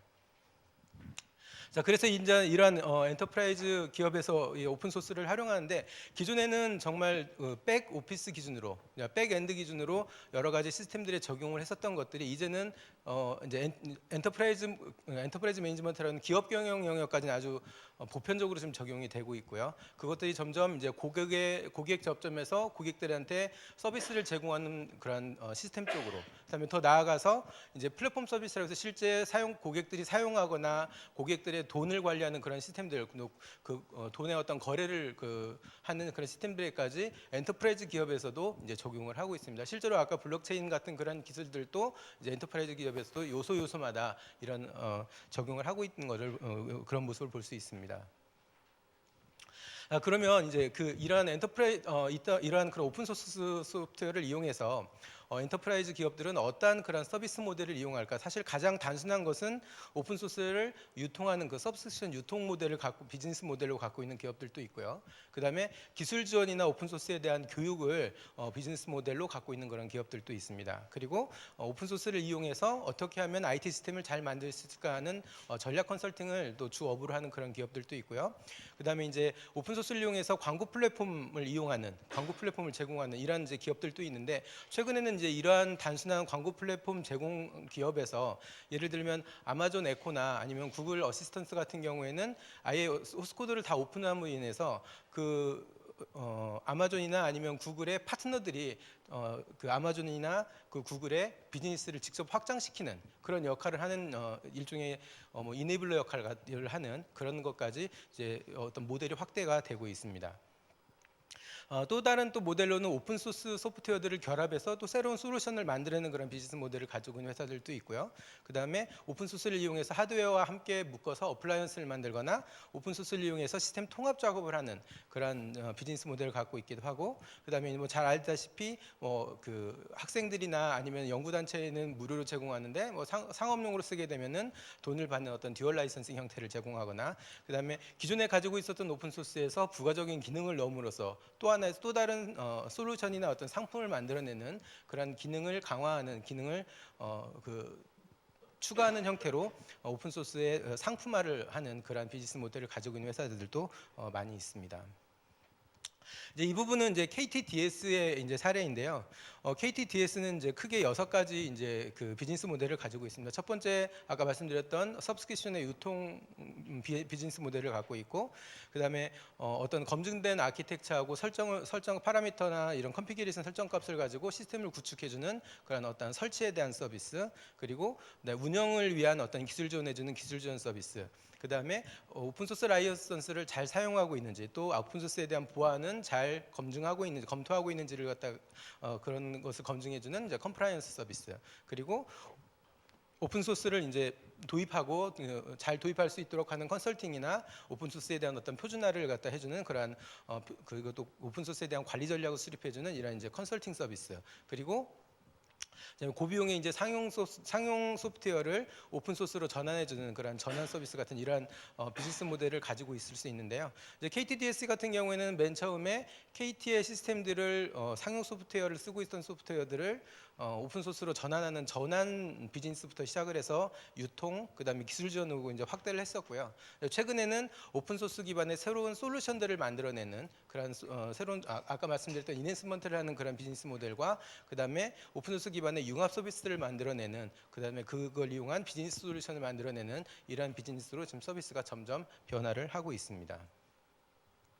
자, 그러면 이렇게 엔터프라이즈 기업에서 이렇게 비즈니스가 변화가 될 때에 그럼 과연 그 오픈 소스 엔지니어들의 역할은 어떻게 변화를 했느냐를 좀 보면, 처음에 오픈 소스 비즈니스 오픈 소스 그 엔지니어들의 역할은 사실 이제 개발자에 처음에는 이제 머물러 있었습니다. 개발자에 머물러 있다가 그 이후에 이제 시스템 엔지니어로서 이제 성장을 하고 그다음에 그 시스템 엔지니어로부터 이제 시스템을 실제로 이제 디자인하는 그 시스템을 디자인할 때 그러한 어떤 영향력을 발휘하는 형태로 지금 이제 그러한 역할들이 많이 이제 계속 점진적으로 이제 증대를 해왔는데요. 최근에 이제 이런 모습들이 이제 주 요소였다가 지금 특히 이제 AI나 이제 빅데이터 같은 서비스들, 그러한 기술들이 들어오면서 오픈 소스 엔지니어 자체가 그 엔지니어들이 비즈니스나 서비스를 갖다가 디자인하는, 설계를 하는, 그러니까 서비스를 설계하는 그런 역할로서 점점 확대가 되고 있습니다.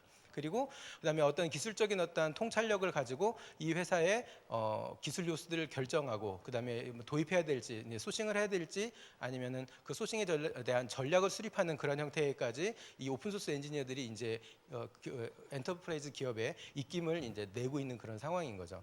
실제로 이렇게 롤도 바뀌면서 엔터프라이즈 오픈 소스 엔지니어의 어떤 포지션들도 지금 바뀌고 있습니다. 그래서 처음에는 이제 정말 개발과 일반적인 오퍼레이션을 하는 그런 어떤 엔지니어에서 점점 그다음에 이제 시니어 엔지니어로서, 그리고 실제로 이제 기술을 관리하는 기술 관리자로서, 그 이후에는 그 기술을 가지고 회사의 의사결정을 좌우하는 일종의 이제 기술 임원으로서의 그런 역할들로 이제 점점 바뀌고 있고요. 점점 오픈 소스 소프트웨어 어떤 중요성이 강화됨에 따라서 이 기술 매니저나 아니면 기술 그 임원으로서의 어떤 역할들이 더욱더 이제 강조되고 그렇게 부각이 되고 있는 상황입니다. 이건 이제 일반적인 IT 서비스 기업의 직무를 갖다 조금 나눠 본 건데요. 여기서 오픈 소스 소프트웨어 엔지니어들이 갖고 있어 오픈 소스 엔지니어들이 적용하고 배치되고 있고 그다음에 활동하고 있는 영역들은 좀 다양한데 예를 들어서 컨설팅이라든가 아니면 아키텍처링을 하는 직무들, 그다음에 이제 퀄리티 컨트롤을 하는 직무들, 그다음에 이제 뭐 인프라에 대한 시스템 소프트웨어를 관리하는 직무들, 이러한 관리 운영에 대한 직무들뿐만이 아니라 그다음에 또 이제 개발에 대한 직무들, 이런 직무들뿐만이 아니라 일종의 이제 사업에 대한 선행 연구를 하는 그러한 직무들, 그리고 더 나아가서는 기술 집약적인 그런 어떤 솔루션이나 서비스에 대해서는 비즈니스 자체를 설계하고 비즈니스 자체를 개발하는 그런 직무에까지 오픈소스 엔지니어들이 지금 배치되고 주로 활동 영역을 넓히고 있다는 것입니다. 그래서 아마 요즘 최근에 전통적인 산업의 어떤 엔터프라이즈를 제외하고는 예를 들어서 ICT 기업이든 아니면은 뭐 예를 들어서 자동차가 됐던 아니면 뭐 가전이 됐던 이런 여러 가지 IT와 접목되어 있는 그러한 상품과 서비스를 갖고 있는 그런 엔터프라이즈 기업들을 보면 그 요소에 뭐 기술 그게 연구소가 됐던 아니면 사업의 개발 부서가 솔루션이나 아니면 어떤 상품의 개발 부서가 됐던 그런 곳에 기술 집약적인 어떤 의사결정 과정과 상품 그 개발 과정을 갖고 있는 모든 회사들의 오픈 소스 엔지니어들이 굉장히 중요한 요소로, 핵심적인 요소로 배치되어 있는 것을 볼 수가 있습니다. 그래서 이제 끝으로 이제 오픈 소스 엔지니어에게 지금 사실 말씀드리고 부탁드리고자 하는 말씀은 이제 여기에는 좀 보니까 회사원들이 이제 주로 있으신 것 같은데 이제 학생들이나 아니면 지금 뭐 취업을 준비하고 있는 또 본인들의 어떤 역량을 개발하기 위해서 고민하고 계신 분들이 있다면 이렇게 좀 말씀을 드리고 싶은데요. 일단 먼저 다양한 좀 커뮤니티 활동을 하기를 좀 말씀을 드리고 싶고, 그다음에 되도록이면 여러 가지 오픈 소스를 좀 경험하기를 좀 추천을 드리고요. 그다음에 실제로 오픈 소스 뭐 프로젝트에 좀 참여하고, 그다음에 이런 활동 범위를 국내 커뮤니티뿐만이 아니라 해외 커뮤니티까지, 실제로 이제 오픈 소스 활동을 하다 보면은 해외 커뮤니티나 해외하고의 어떤 글로벌 커뮤니케이션하는 그런 기회들이 굉장히 많이 있으시잖아요. 그래서 그런 거에 적극적으로 참여하기를 말씀드리고요. 저희들이 이제 인재영어로 이야기할 때 뭐 이게 넓게 많이 할 거냐 아니면 깊게 좁지만 깊게 할 거냐 이런 얘기들을 많이 하잖아요. 그래서 최근에는 사실은 T자형 인재에 대해서 굉장히 많이 이야기를 했었고, 그다음에 어떤 전문 분야를 개인들이 갖고 있어야 된다라고 말씀하시는데 당연히 이제 옳은 말씀인데, 저는 이제 거기다 덧붙여서 사실 T자가 아니라 더블 T자형 인재가 되시면 어떨까라는 생각을 들어요. 이게 무슨 말씀이냐면은 어떤 한 분야의 오픈 소스에 굉장히 딥한 기술력을 가지고 있는 것만으로는 이제는 충분하지 않다는 겁니다. 그래서 또 다른 영역에 연관이 되는 영역이건 아니면 새로운 영역이건 또 다른 영역의 활동 영역을 넓히시고 그런 영역에 또 아주 깊이 있는 그런 전문가가 되시고, 그다음에 이러한 두 가지 기술 요소들을 서로 연계하는 어떤 기술 간의 연계라든가 아니면은 사람 간의 릴레이션이라든가 이런 것들이 좀 확보가 된다고 그러면 굉장히 지금 안정적인 어떤 책상 같은 그런 그림이 됐잖아요. 그래서 그런 인재들이 앞으로 일반 스타트업이나 벤처뿐만이 아니라 엔터프라이즈에서도 더욱 각광을 받는 그런 인재가 될 거라고 생각을 합니다. 자, 이상 말씀 마치도록 하겠습니다. 감사합니다. 네, 고맙습니다. KTDS의 주석훈 팀장님이었습니다. 다시 한번 큰 박수 부탁드릴게요. 고맙습니다. 엔터프라이즈 기업의 문화 그리고 오픈소스의 가치를 살펴봤고요. 그 속에 엔지니어는 어떻게 변화하고 있는지 만나봤는데요. 오픈소스 소프트웨어의 중요성이 커지고 있는 만큼 그 속에서 우리가 또 어떤 변화와 노력을 꾀해야 하는지 생각해 볼 수 있는 그런 시간이었습니다. 자, 다음 강연은 오늘의 주인공이시기도 한 분이 준비를 했습니다. 공개 소프트웨어 데이 1부에서 저희가 시상식을 가졌는데요. 제11회 공개 소프트웨어 개발자 대회 일반 부문 대상 수상자이시기도 합니다. 저는 정말 지금 말씀드렸던 것처럼 지극히 평범한 개발자예요. 지금 뭐 다른 분들께서 제가 평범하지 않게 보실 수도 있는데 무슨 일이든 시작이란 게 있고 어떤 누구든지 처음부터 잘할 수는 없잖아요. 저도 오픈소스를 처음 시작한 때가 있었어요. 근데 누군가가 저에게 이런 말을 하더라고요. 오픈 소스만 하면 성공할 수 있대요. 그리고 오픈 소스의 밝은 미래 막 이런 걸 얘기했는데 저는 사실 그거 관심 없었어요. 그런데 결정적으로 이런 말을 제가 듣게 되었는데 평생 개발만 하면서 살 수 있대요. 저는 이 말이 너무 좋았어요. 그래가지고 이거 개발자 꿈이잖아요. 그래서 이 말만 믿고 오픈 소스를 시작하게 됩니다. 그래서 이제 오픈 소스를 시작하게 됐더니 힘든 게 한두 가지가 아니에요. 제가 제일 힘들었던 게 시간이 많이 부족했고요. 그리고 영어가 무서웠어요. 제가 회사를 다니면서 이런 오픈 소스 활동을 하는 게 시간을 쪼개는 게 너무 힘들었고요. 그래서 이제 다른 오픈 소스 개발자들한테 물어봤어요. 도대체 시간 어떻게 내냐 그랬더니 어떤 것을 조금 포기를 해야 된다고 하더라고요. 그래서 저는 처음에 마음이 너무 급해가지고 빨리 결과물을 내야 된다는 생각에 제 생활을 하나씩 포기했어요. 근데 이게 제가 하던 일이 아니라서 생활이 굉장히 피폐해지는 거예요.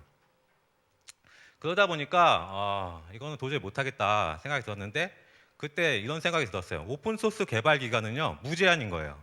아무도 뭐라고 하지 않아요. 내가 안 하든 몇 달 후에 하든 뭐 아무도 신경 쓰지 않거든요. 그래서 저는 그냥 내려놨어요. 내려놓고 게임도 하고요. 그리고 놀러도 다니고 뭐 리니지란 게임도 했어요. 이거 말 다 했죠. 예. 그러다 보니까 10분, 20분 그렇게도 남는 시간을 제가 개발하기 시작했는데 그렇게 하다 보니까 너무 오래 걸리는 거죠. 근데 결과적으로 제가 3년 동안 개발한 오픈 소스가 있고 4년 동안 개발한 오픈 소스가 있고 그리고 5년 동안 지금 진행 중인 오픈 소스도 있어요. 이게 무슨 말이냐 하면 욕심만 버리면 시간을 충분히 쓸 수 있는 게 오픈 소스예요. 그리고 제가 이제 오픈 소스 활동을 하니까 해외 개발자들한테 질문을 많이 받아요. 그때마다 영어로 대답을 해야 되는데 진짜 영어가 힘든 거예요. 그래서 학원도 다니고 했는데 솔직히 잘 안 늘어요. 그래서 이제 어느 날은 제가 이렇게 좀 낙심하고 있는데 이게 중국인 개발자한테 메일이 온 거예요. 중국말로. 그래서 제가 그냥 넘어가려고 했어요. 중국말로 보냈길래. 그래서 근데 궁금하잖아요. 뭐라고 했는지. 그래서 이제 번역기를 돌려서 봤어요. 보고 나서 제가 다시 중국말로 번역을 해서 보내줬어요. 근데 이런 생각이 드는 거예요. 그래서 이렇게 한번 해보자. 제가 외국인 개발자한테 받은 질문들이 이렇게 많이 쌓였는데 이것들 전부 한국말로 보내봤어요. 근데 너무 신기하게 전부 한국말로 대답이 왔어요. 그래서 그래 정말 힘들면 한국말로 해도 되는구나. 그래서 제가 물론 이제 외국인과 이제 한국말을 다 할 수는 없겠죠. 근데 이런 게 생겼어요. 정말 어려울 땐 한국말에는 필살기가 있다 하니까 부담이 싹 사라졌더라고요. 그리고 이제 이렇게 오랫동안 어렵게 오픈 소스를 만들다 보니까 만들었는데 아무도 쓰지 않는 거예요. 아무리 좋은 오픈 소스를 만들면 뭐예요? 아무도 쓰지 않는데 의미가 없는 거예요. 그래서 제가 이제 설문조사를 되게 많이 했어요. 내 오픈 소스를 왜 안 쓰는지. 그랬더니 몇 가지 결론이 났는데 초급 개발자들은요 제가 만든 게 너무 어렵대요. 그리고 고급 개발자는 이미 잘 하고 있어요. 근데 또 왜 공부를 해야 되냐? 굳이 표준도 아닌데 이런 말을 하고요. 기업에서는요 문제가 생기면 도대체 누가 책임질 건데 이런 말을 하더라고요. 그래서 저는 중점을 두었던 게 초급 개발자가 쉽다고 말할 때까지 쉽게 만들어야 된다. 저는 이렇게 생각을 했어요. 사실 오픈 소스가 기존에 쉽다는 건요. 기존 방법보다 쉽다는 거지 정말로 쉬운 게 아니었어요. 저도 느꼈어요. 다른 오픈 소스 개발자 저한테 와가지고 쉬우니까 한번 써봐 했는데 설치부터 해가지고 정말 쉽지 않았어요. 물론 기존보다는 쉬웠죠. 제가 하고 싶은 말은 초급 개발자 기준에 맞춰가지고 개발 인터페이스와 패턴을 제공을 해줘야 된다는 거예요. 그리고 고급 개발자 입장에서는 이미 구현할 능력이 돼요. 조금 어렵겠지만. 그래서 압도적으로 쉽게 만들어줘야 돼요. 그리고 그게 아니면은 고급 개발자도 할 수 없는 걸 지원해줘야 돼요. 마지막으로 기업 입장에서는 일반 개인은 신뢰를 할 수가 없어요. 솔직히 말해서. 그래서 저는 그거의 대처법으로 비침투적 프레임워크를 생각합니다. 이것이 무엇이냐면 나를 믿지 말고 소스를 믿어라. 비침투적 프레임워크는 시스템에 아무런 영향을 주지 않는다. 이것에 대해서는 제가 좀 더 뒤에서 말씀을 드리겠습니다. 그렇게 해서 이제 개발자 대회까지 와가지고 제가 개발자 대회를 하면서 멘토분 한 분이랑 문서라는 거 얻었어요. 무슨 말이냐면요. 제가 남들이 많이 쓰기 위해 노력을 했잖아요. 근데 실제적으로 문서를 잘 만들어주지 않으면 아무도 쓸 수가 없어요. 근데 개발자 대회에서 멘토링을 통해서 제가 정확히 어떤 것을 만들게 되는지 알게 되었고요. 그것을 다시 문서로 정리할 수 있는 기회가 얻게 되었습니다. 그런 과정을 통해서 완성한 것이 프로포즈라는 오픈소스예요. 프로포즈는요, 안드로이드 기반에서 어렵던 터치 모션을 멋지고 쉽게 할 수 있는 모션 프레임워크예요. 프로포즈가 시작된 계기는요, 제가 여자친구에게 청혼을 하기 위한 작은 이벤트로 시작되었어요. 내가 잘하는 걸로 한번 청혼을 해보고 싶었는데, 제가 잘하는 게 모바일 앱을 만드는 거다 보니까 앱을 한번 만들어 보자 해가지고 만들려는 게 이런 거였어요. 그래서 책 속에 그 책을 열고 반지도 받고, 그리고 장미꽃도 받고 고백도 하고, 이런 이야기책 앱을 만들고 싶었는데, 이게 사실 터치가 들어가다 보니까 굉장히 소스 코드량이 방대해요. 이런 실제로 책장 넘기는 모션 하나 만드는데 한 달 정도 걸렸어요. 이게 왜 이렇게 오래 걸리냐면, 이게 터치라는 게 있는데 모바일에서 이 터치로 뷰를 움직이는 게 모션이라고 해요. 근데 이 모션이 좌표 연산하고 물리적 연산이 필요한데, 이게 실제적으로 굉장히 어려워요. 그래서 제가 이제 다른 오픈소스를 써보려고 했어요. 근데 오픈소스를 쓰다 보니까 이게 정말 공장에서 찍어낸 것처럼 그런 모습이 나오는 거예요. 사실 제가 원하는 스타일대로 만들려면 실제적으로 오픈소스를 수정해야 되는데, 이거 어려운 거 아시잖아요. 예, 그리고 모션들이 한 곳에 모여 있는 거 아니야. 여기저기 파편처럼 떨어져 있기 때문에 굉장히 많은 오픈소스를 공부를 해야 됐어요. 그래서 제가 이제 결국 포기를 했고 프로포즈에 실패를 해요.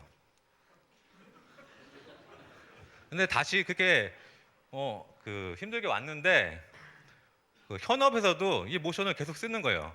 예전에는 모바일이 이게 정적이었는데 점점 동적으로 바뀌잖아요. 앞으로도 계속 바뀔 거고. 근데 제가 현업에 다시 왔더니 똑같은 모션을 계속 쓰고 있는 거예요. 그리고 이제 생각을 해보면, 제가 그렇게 중요한 프로포즈를 왜 모션으로 하려고 했을까? 모션은요, 시각적인 재미를 넘어서 감동을 선사할 수 있을 거다 생각했어요. 하지만 어려운 게 문제였죠. 그래서 제가 만든 것이 어렵던 모션을 모두가 가능할 수 있도록 그런 프레임워크를 만들자. 그게 프로포즈입니다. 사실 이걸 완성하고 나서요, 청원에서 못했던, 지금 와이프랑 같이 살고 있습니다. 예, 청원에서 못했던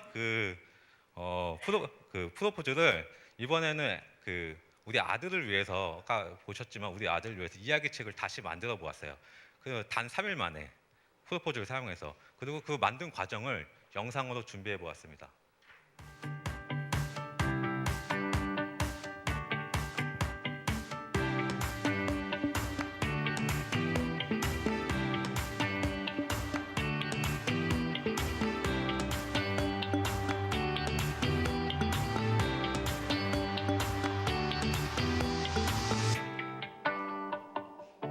기존에 힘들게 작성했던 건 다 몇 줄로 가능해요.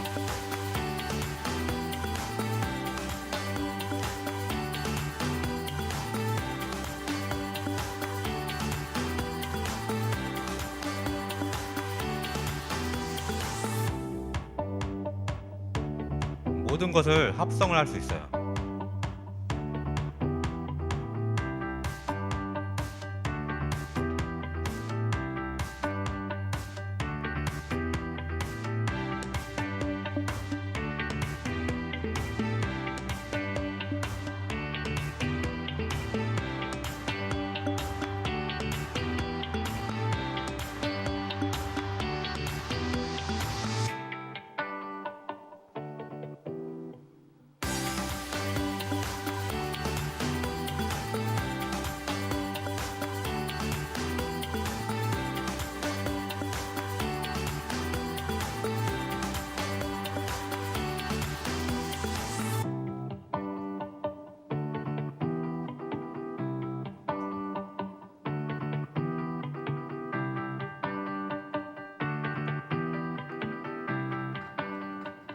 실제 이야기책을 만든 거예요.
일단 뭐 영상을 잘 보셨는지 모르겠는데 제가 그 하려던 것은요. 그 방금처럼 뭐 제가 이런 걸 만들기 위해서 썼지만 다른 분들이 그 다른 개발자들이 제 프로포즈를 잘 가져다 쓰는 게 개발 목적이었어요. 솔직히 말씀드리면 여기 보시면 소프트웨어 장인이 있는데 저런 말을 하지 않았어요. 제가 그냥 적은 거고요. 이런 말 했으면 좋겠다 이렇게 적은 거고요. 그리고 제가 첫 번째로 신경을 썼던 게 그 설치가 쉬워야 돼요. 다른 오픈 소스 보면 설치가 어렵거든요. 이거 써보기도 전에 개발자가 도망가요. 그리고 뭐라도 써봐야 피드백이 올 거 아니에요. 힘들지 않았는지. 그래서 저는 빌드 파일에 선언만 하면 바로 사용이 가능해요. 이걸 어떻게 했냐면요. 그 기존의 의존성을 다 끊어버렸어요. 무슨 말이냐면 그냥 제가 다 구현을 해버렸어요. 아무것도 쓰지 않고. 저는 이런 생각을 좀 하는데 그 가끔 이제 어렵게 설치하거나 이런 오픈 소스를 보면요. 그 원클릭으로 설치할 수 있는 설치 파일을 좀 제공해주는 배려가 좀 있었으면 좋겠다. 이런 생각을 좀 하고요. 그리고 프로포즈에서는요. 기존에 힘들었던 그 물리적 연산들을요. 전부 다 대신해줘요. 그러다 보니까 할 일이 없어졌어요. 그리고 이것만 가지고는 좀 부족했어요. 그렇게 소스 리스트를 그렇게 많이 할 수는 없거든요. 그 연산만 대신해준다고 해서. 그래서 프로포즈는 합성이라는 개념을 도입했거든요. 이 합성이 어떤 거냐면요. 지금 보시다시피 세 가지 색상이 있어요. 근데 새로운 색상이 필요할 때 우리가 어떻게 해요? 색상을 합치죠. 그러면 새로운 색상이 나와요. 그 RGB 세 가지 색깔로 세상의 모든 색깔을 만들 수 있거든요. 프로포즈도 마찬가지로 그 모션들을 합성해서 새로운 모션을 만들 수가 있어요. 소스 코드를 보면 지금처럼 뒤로 붙이는 것만으로도 합성이 가능해요. 그리고 합성된 것을 다시 재합성을 가능해요. 이것이 프로포즈가 아무리 어떤 모션을 만들어도 소스 코드 양이 늘어나지 않는 이유예요.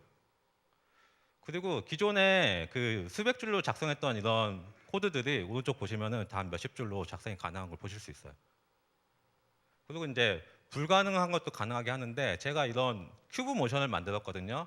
근데 이거 뭐 게임 엔진을 쓴 게 아니라 순수 자바로 만든 거예요. 이게 굉장히 어렵다는 거 아실 수 있어. 아시는 분은. 근데 제가 해외 개발자들한테 질문을 많이 받아요. 이게 정말 현실적으로 가능한가? 근데 수학적인 지식 없이는 절대 불가능해요. 근데 합성이라는 걸 사용하게 되면 이게 가능하거든요. 예를 들어서 X 회전 모션과 Y 회전 모션을 합성해요. 그러면 이렇게 입체감 있는 모션으로 만들 수 있거든요. 그리고 이걸 6개로 클론을 해서 다시 재합성을 하면 큐브 모션을 만들 수가 있어요. 수학적 지식 없이. 그리고 이 큐브 모션도 다시 다른 프로젝트에 재료로 재활용될 수 있어요. 합성을 통해서요. 그리고 제가 아까 전에 말씀드렸던 비칩투적 프레임워크를 말씀드렸는데 원 소스 코드를 침해하지 않고 도입할 수 있는 프레임워크예요. 기업에서는요 개인을 정말 믿지 않아요. 제가 어떻게 믿게 했냐면요. 그 프로포즈는 원 소스 코드를 침해하지 않는다. 시스템 영향을 주지 않는다. 그래서 어떻게 되냐면 예를 들어서 지금처럼 완료가 된 프로젝트가 있어요. 그러면 여기에 동적인 화면을 집어넣고 싶으면 소스 코드를 많이 드러내거나 수정을 해야 돼요. 하지만 비침투적 프레임워크는요. 이렇게 밑에다 소스 코드 추가하는 것만으로도 가능해요. 만약에 문제가 생겼다. 그럼 소스 코드를 그냥 빼버리세요. 이렇게 말을 하면 돼요. 저는 이 비침투적 프레임워크 만들려고 피나는 노력을 했어요. 정말로. 솔직히 기능은 다 만들었는데 이거를 기업에서 쓰게 하기 위해서 노력을 많이 했고 그 결과로 대기업과 그 관공서 프로젝트에서 사용하게 되었고요. 사실 그 일개 개인의 그 프레임워크를 기업에서 사용한다는 건 되게 이례적인 일이에요. 근데 저는 기능 추가를 노력하지 않고요. 완성도에 많은 노력을 기했어요. 그 향후 계획으로는 제가 그 기능을 추가를 많이 못했으니까 그 2.0을 만들어서 대거 제가 원하는 기능들 다 넣을 생각이고요. 그리고 2017년도 올해까지 완성을 할 예정이에요. 왜냐하면 지금 제가 개발자들하고 다 약속을 했거든요. 그리고 여기 밑에 보시면 그 외국 사람인데 한국말로 만들어지면 좀 알려달라. 그 영어에 장벽은 없어요. 제가 봤을 때. 그리고 이제 제가 원래 서버 개발자거든요. 그래서 웹에 대한 욕심이 많아요. 그러다 보니까 이제 제가 그 자바스크립트 잘 알거든요. 보니까 자바랑 자바스크립트랑 완전히 똑같아요. 그리고 특히 자바스크립트 캔버스라는 부분이랑 자바의 캔버스가 완전히 똑같아요. 함수명까지. 이게 무슨 말이냐면 프로포즈의 소스 코드를 그대로 외부로 옮겨가면 돼요. 물론 다른 거 있겠지만 그것만 해결을 하면 되는 거예요. 이거는 제가 2017년도 이제 프로포즈 2.0이 끝나고 바로 시작할 예정입니다. 마지막으로 오늘 프로포즈의 주인공인데요. 제가 좀 구박을 많이 받았어요. 프로포즈 잘 못해가지고 실패를 해가지고 구박을 많이 받았는데 이번 기회에 명품백을 상금으로 사기로 해가지고 퉁치기도 했고요. 네, 감사합니다. 그리고 제가 개발을 좀 진행하는 동안 짜증도 많이 내고 그랬는데 화도 안 내고 불같은 성격인데 화도 안 내고 잘 참아주더라고요. 그래서 이 자리를 빌어서 고맙다는 말을 해주고 싶고요. 마지막으로 사랑합니다. 감사합니다. 네, 고맙습니다. 첫 번째 강연이라는 말이 무색할 정도로 정말 개발자의 입장에서 진솔하게 들려주신 이야기에 귀 기울일 수 있는 시간이 아니었나 싶습니다. 현실적인 많은 어려움, 그런 언어적인 한계를 극복할 수 있는 게 사랑하는 사람을 향한 진심과 또 애정이라는 사실을 느끼면서 감동받았던 강연이었고요. 다시 한번 오늘 대상을 축하드리면서 큰 박수 한번 부탁드릴게요. 네, 그러면 이제 마지막으로 2017 공개 소프트웨어 산업발전 유공자 표창 개인 부문 원장 표창을 수상하신 램의 박민우님을 모시고 마지막 강연을 이어가도록 하겠습니다. 오픈소스 비즈니스 전략과 모델을 주제로 많은 이야기를 해주실 텐데요. 따뜻한 환영의 박수 부탁드립니다. 오픈소스 비즈니스 전략과 모델이라고 말씀해 주셔가지고 모델과 전략인데요. 오픈소스로 어떻게 돈을 벌 것인가라는 내용이거든요. 당연히 오픈소스를 처음에는 뭐 20대의 열정과 토발즈도 20대의 열정과 아무런 그냥 남는 시간으로 라면 먹으면서 개발을 하겠지만 실질적으로 오픈소스 가지고 뭔가 엄청난 걸 만들려고 그러면 많은 시간과 돈과 조직이 필요하거든요. 그러기 위해서는 그게 비즈니스 모델이 뭔가 있어야 되고, 물론 많은 리눅스 파운데이션이나 PSF처럼 그 재단 모델로 운영되는 것도 있지만 모든 오픈소스가 이제 재단 모델로 돌아갈 수는 없고, 그리고 선의에 의해서 먼저 돌아갈 수는 없고, 실질적으로 많은 오픈소스가 비즈니스로 돈을 벌 수 있는 그런 모델이어야 하기 때문에 어떤 비즈니스 모델이 있고 실질적으로 성공한 사례와 우리 회사도, 저희 회사, 제가 다니는 회사도 오픈소스 회사거든요. 그렇기 때문에 그런 고민들을 한번 말씀드릴 수 있는 자리를 로 만들어 보려고 합니다. 네, 저는 램이라고 하는 회사를 다니고 있고요. 오픈소스에 기반한 소프트웨어를 만드는 회사고요. 소프트웨어 개발자 코딩도 하고 그렇습니다. 저희 회사 오픈소스 회사니까 잠깐 설명을 드리자면 샌프란시스코에 본사가 있고요. 코펜하겐에 엔지니어링 팀이 대부분 있고, 그리고 이제 Y 컴비네이터나 앤더슨이나 코슬라 같은 데에서 이제 투자를 받았고요. 그리고 한국이나 일본, 중국이나 호주나 이런 데에 리모트를 위하는 개발자들이 있는 그런 소프트웨어 회사입니다. 그리고 저희 제품은 램 데이터베이스를 많이 알고 계신데요.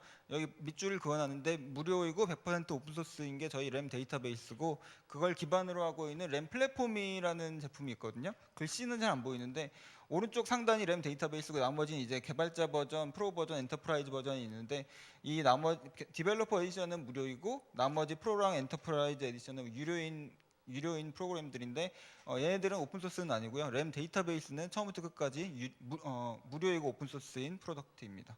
아파치 2.0 라이센스를 가지고 있고요. 그리고 현재 이 밑에 있는 회사들은 램 데이터베이스와 플랫폼을 쓰고 있는 글로벌 회사들이고, 위에 있는 애들은 우리나라 회사들이거든요. 그래서 뭐 우리나라 회사 위주로 말씀드리면 카카오나 네이버나 라인이나 뭐 요기요, 뭐 배민, 리디북스, 뭐 직방, 기타 등등, 티몬, 뭐 CJ몰 이런 애들이, 커다란 애들이 램 데이터베이스를 사용하고 있습니다. 자신의 모바일 어플리케이션에 사용하고 있고요. 글로벌하게도 뭐 구글, 페이스북, 아마존을 포함해가지고 삼성전자, 시스코 이런 애들이 다 저희 앱에 그들의 메인 앱은 아닐지라도 다양한 앱에 저희 데이터베이스, 오픈소스 데이터베이스를 사용하고 있습니다. 그리고 저희 회사 소스 코드는 아까 말씀드린 것처럼 GitHub/램에 오시면 이렇게 다양한 저장소에 저장이 돼 있는데, 여기 숫자는 화면상에서는 잘 안 보이는데 10,000개 이상의 스타를 받았다는 거는 굉장히 많은 개발자들이 관심을 가진 프로덕트라는 거거든요. 그래서 램코코와 램자바, 램자바는 안드로이드용이고 램코코아는 이제 iOS용 오브젝티브 C랑 스위프트 프로덕트인데 그 두 개가 굉장히 많은 개발자들이 스타를 찍어줬고요. 그리고 실질적으로 여기서 버그가 있다든지 아니면 피드백을 저희 GitHub 이슈에 많이 올려주고 계시고 저희가 계속 답변을 달기도 하고 피드백을 주면서 개발이 진행되고 있습니다. 오픈소스는 아까 말씀드린 것처럼 공개가 되어 있고 무료이기 때문에 기업이라는 단어랑 기본적으로 맞지 않은데, 왜냐하면 기업은 기본적으로 영리를 위해서 재화나 용역을 만드는 그런 조직이기 때문이죠. 오픈소스는 무료이기 때문에 돈을 벌 수가 없겠죠. 근데 보통 기업, 그러니까 오픈소스 기업이 아닌 보통 기업이라고 하기엔 좋은 기업들이긴 한데 구글, 애플, 삼성 이런 애들이, 삼성도 굉장히 오픈소스 하려고 타이젠 같은 거를 열심히 밀었고요.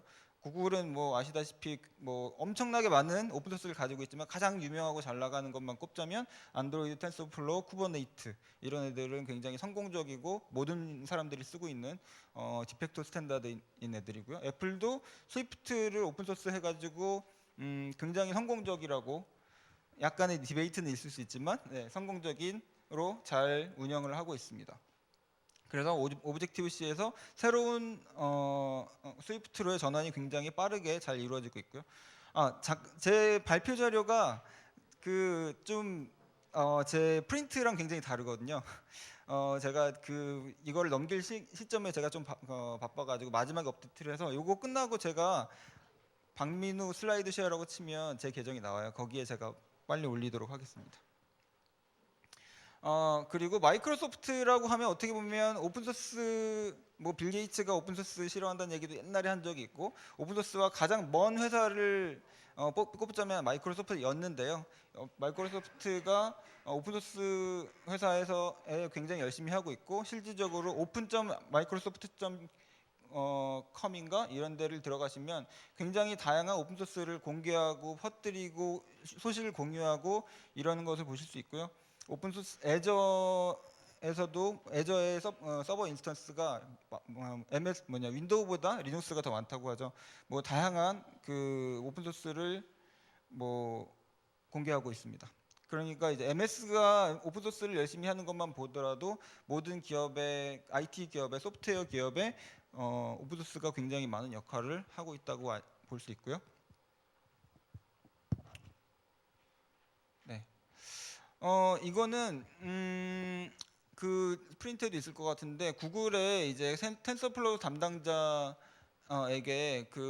더 체인지 로그라고 하는 그런 약간 블로그인데, 왜 인터뷰를 하면서 왜 텐서플로우 같이 굉장히 많은 노력과 그런 것들이 있는 것을 오픈소스로 공개하나요라고 하는 이 질문에 대한 답변인데, 나름 이게 유명한 답변이거든요. 그래서 제가 좀 가져왔는데, 결과적으로 이제 얘기를 하자면 AI라고 하는 그런 시장 트렌드 이런 것들을 해서 자신이 스탠다드를 주도하고 싶었기 때문에 공개를 했다는 얘기고요. 그리고 예를 들면 구글이 AI에 관련된 사람을 뽑는다든지 아니면은 뭐 사람을 내보낸다든지 뭐 다양한 AI 관련된 수많은 일들을 해야 되잖아요. 그런 사람들이 우리가 가지고 있는, 우리가 리딩하고 있는 우리의 소프트웨어, 우리 스탠다드에 다른 사람에 맞는 사람을 언제든지 뽑고 활용하고 할 수 있기 때문에 스탠다드를 리딩하기 위해서 그런 것들이 필요하다고 얘기합니다. 다른 예로는 하둡 빅데이터가 이제 지금은 옛날처럼 핫하진 않지만 빅데이터에서 빅테이블이라고 하는 논문을 이제 구글이 릴리즈를 하고 빅테이블의 구현체를 오픈소스 하진 않았거든요. 그랬더니 하둡이라고 하는 그런 애들이 야후의 개발자들이 하둡이라는 걸 만들어 가지고 걔네들이 스탠다드가 돼버렸죠. 빅테이블이라는 논문을 발표한 것은 구글이었는데 그거의 소프트웨어 구현체를 공개하지 않았더니 다른 엉뚱한 놈이 스탠다드가 돼버렸습니다.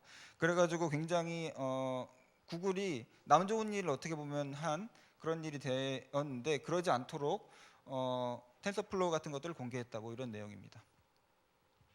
그래서 이제 머신러닝 전문가들을 고용할 때에도 텐서플로우가 업계 표준이라 그러면 다양하게 뭐 구글에서 사람 뽑을 때 모든 사람들은 텐서플로우로 AI를 하고 있을 테니까 지금 현실은 그렇진 않지만 텐서프로를 많이 사용하죠. 그러니까 굉장히 구글에서 하고 싶을 때 그런 시간들을 벌 수가 있는 거죠.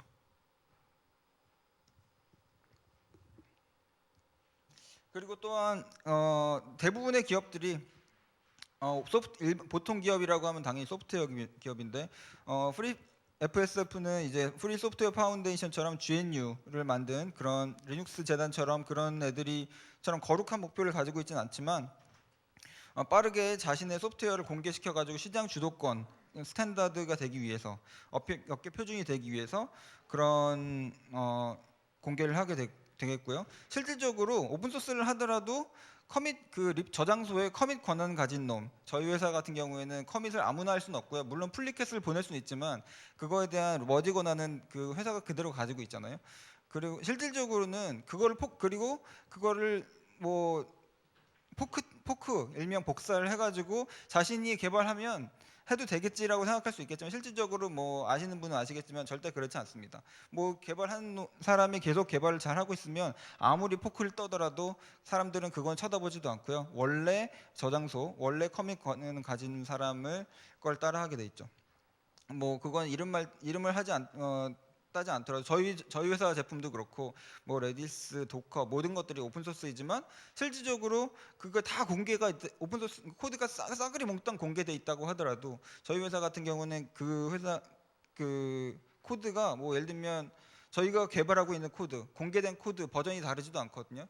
실시간이고 현재 작업하고 있는 코드도 공개돼 있고 이슈가 뭔지도 공개돼 있고 우리가 뭘 하고 있는지도 공개되고 다 공개돼 있는데도 불구하고 그걸 뭐 복사한다고 실질적으로 걔네들이 가지고 갈 수 있는 거는 거의 제로에 가깝다고 할 수 있습니다. 왜냐하면 우리가 제품의 방향성도 정할 수 있고 어떤 코드를 넣을지도 할 수 있고 하기 때문에 실질적으로 오픈 소스 하더라도 주는 거는 뭐 거의 제로라고 할 수 있습니다.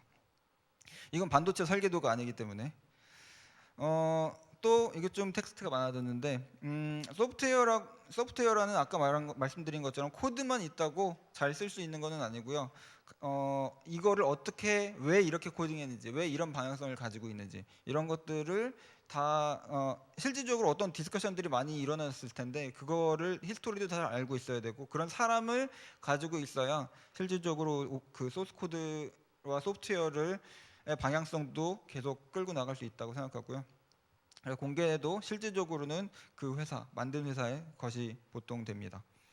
그리고 이제 뭐 일반적으로 소프트웨어 회사들이 리더십과 평판을 위해서 뭐 대한민국의 좋은 회사들이 정말 오픈소스 회사로 가고 싶지만 아직까지는 리더십과 평판을 위해서 좀 한번 해보는 그런 경우도 많이 있습니다. 뭐 대한민국뿐만 아니라 그래서 왜냐하면 소프트웨어에서 오픈소스 한다 그러면 뭔가 좀 더 사람들한테 좋아 보이기도 하고 그렇죠. 그리고 또 오픈소스를 하면 개인 개발자가 만들 때도 그렇고 소프트웨어가 없어지지 않을 것이라는 것을 믿고 쓸 수가 있습니다. 예를 들면 저희 회사 처음에 램 데이터베이스 쓰세요 했을 때 야 니네 회사 망하면 어때? 라고 했을 때 우리는 오픈소스니까 괜찮아요 이렇게 얘기하거든요. 우리 회사 오픈소스가 망하더라도 오픈소스니까 너네들이 포크 떠가지고 복사해가지고 개발하시면 돼요. 근데 솔직히 실질적으로는 그렇지 않습니다. 저희 회사가 만약에 없어져가지고 램 데이터베이스가 더 이상 개발이 안 되잖아요. 그러면은 실질적으로는 그 프로젝트를 복사해가지고 개발해가지고 뭔가 비즈니스를 만들어낼 수 있는 사람은 아무도 없어요. 제가 생각하기에는 그렇고 실질적으로 그걸 만들던 개발자들이 스톱을 하면 그 프로젝트는 그냥 다 망합니다. 거의 99.9999% 그렇습니다. 근데 그래도 사람들은 그런 생각을 가지고 있죠. 램이 망하면 최소한 어느 정도는 이 소프트웨어가 갈 수 있어. 뭐 그러니까 유지 관리가 될 거야 이렇게 생각하죠. 그렇진 않습니다만 하여튼 그렇습니다. 오픈소스를 하는 기업의 이 아니에요. 오픈소스 기업. 그러니까 이게 어떻게 보면 이제 지금 절반 조금 안 됐는데 오픈소스 기업들이 어떻게 돈을 버나 수익 모델이라고 하면 돈을 버나 이런 걸 말씀드리려고 하는데요.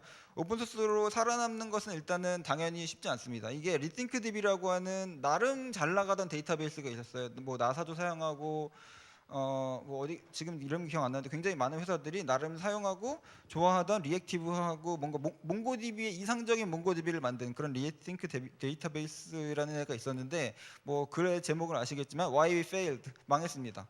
2017년 1월달에 그래가지고 이 리팅크 DB 헤드가 왜 우리 회사가 망했는지에 대한 블로그를 적었어요.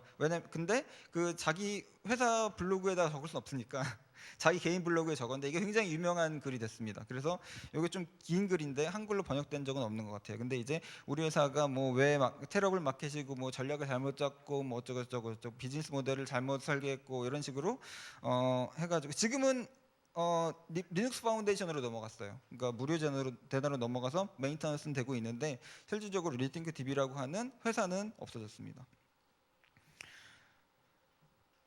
네.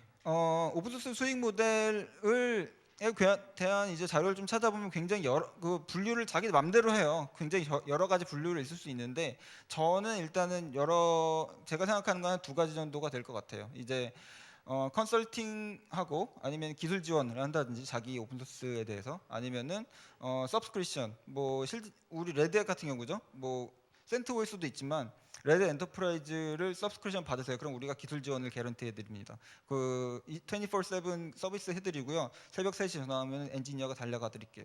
뭐 이런 거죠. 그런 이 두 가지를 어떻게 보면 사람들이 가장 순수한 오픈소스 소프트웨어 비즈니스 모델이라고 합니다. 오픈소스 소프트웨어 비즈니스 모델에 가장 먼저 생각하는 게 이거죠. 뭐 오픈소스 마음대로 쓰세요. 우리가 기술 지원해드리겠습니다. 약간 이런 거죠. 그리고 그 회사 중에 제일 잘난 회사가 레드햇입니다. 레드햇은 제가 지금 여기 뒤에 그래프는 없을 것 같은데 매출 성장 그래프를 보면 정말 이렇게 쭉 올라가고 있거든요. 정말 RHEL이라고 하죠. 사람들이 레드햇 엔터프라이즈를 굉장히 많이 이렇게 잘 성장할 줄 몰랐는데 레드햇이 굉장히 성장을 잘하고 있고 실질적으로는 또 이제 그 리눅스 매출이 한 70% 되지만 나머지 뭐 제이보스라든지 엔시블이라든지 수많은 좋은 오픈 소스를 자기네들이 이제 사가지고 그런 것들을 자기네 프로덕트 라인으로 계속 키워나가고 있기도 합니다. 근데 앤더슨 홀로위츠 우리 회사에 투자하기도 한 아주 훌륭한 VC죠. 여기에 이제 그 피터 라빈이라고 하는 이제 오픈 소스 쪽으로 많이 하는 사람이 있는데 There will never be another Red Hat. 그러니까 레드햇 같은 회사는 다시는 생기지 않을 것이다. 이런 얘기를 했어요. 그러니까 이런 퓨어 오픈 소스 모델로 살아남을 수 있는 기업들이 얼마나 많이 있을 것인가. 앞으로는 자기가 생각하기에는 없을 것이다라고 얘기했는데 그 중에 좀 몇 가지 예를 가져왔는데요. 그 우리가 생각하는 이런 퓨어 오픈 소스 모델을 열심히 하고 있는 회사 중에 하나가 클라우데라랑 호트넉스들이 있습니다. 둘 다 빅데이터계에서 굉장히 유명한 회사들이죠. 뭐 하둡을 만들었고요. 그리고 호트넉스 프로덕트가 기억이 안 나요. 하여튼 클라우데라랑 호트넉스는 둘 다 굉장히 그 업계에서 리딩하는 회사들입니다. 근데 결과적으로 말씀드리자면 초록색 동그라미는 걔네들의 매출이고요. 빨간색 동그라미는 걔네들이 이만큼 적자를 보고 있다는 얘기입니다.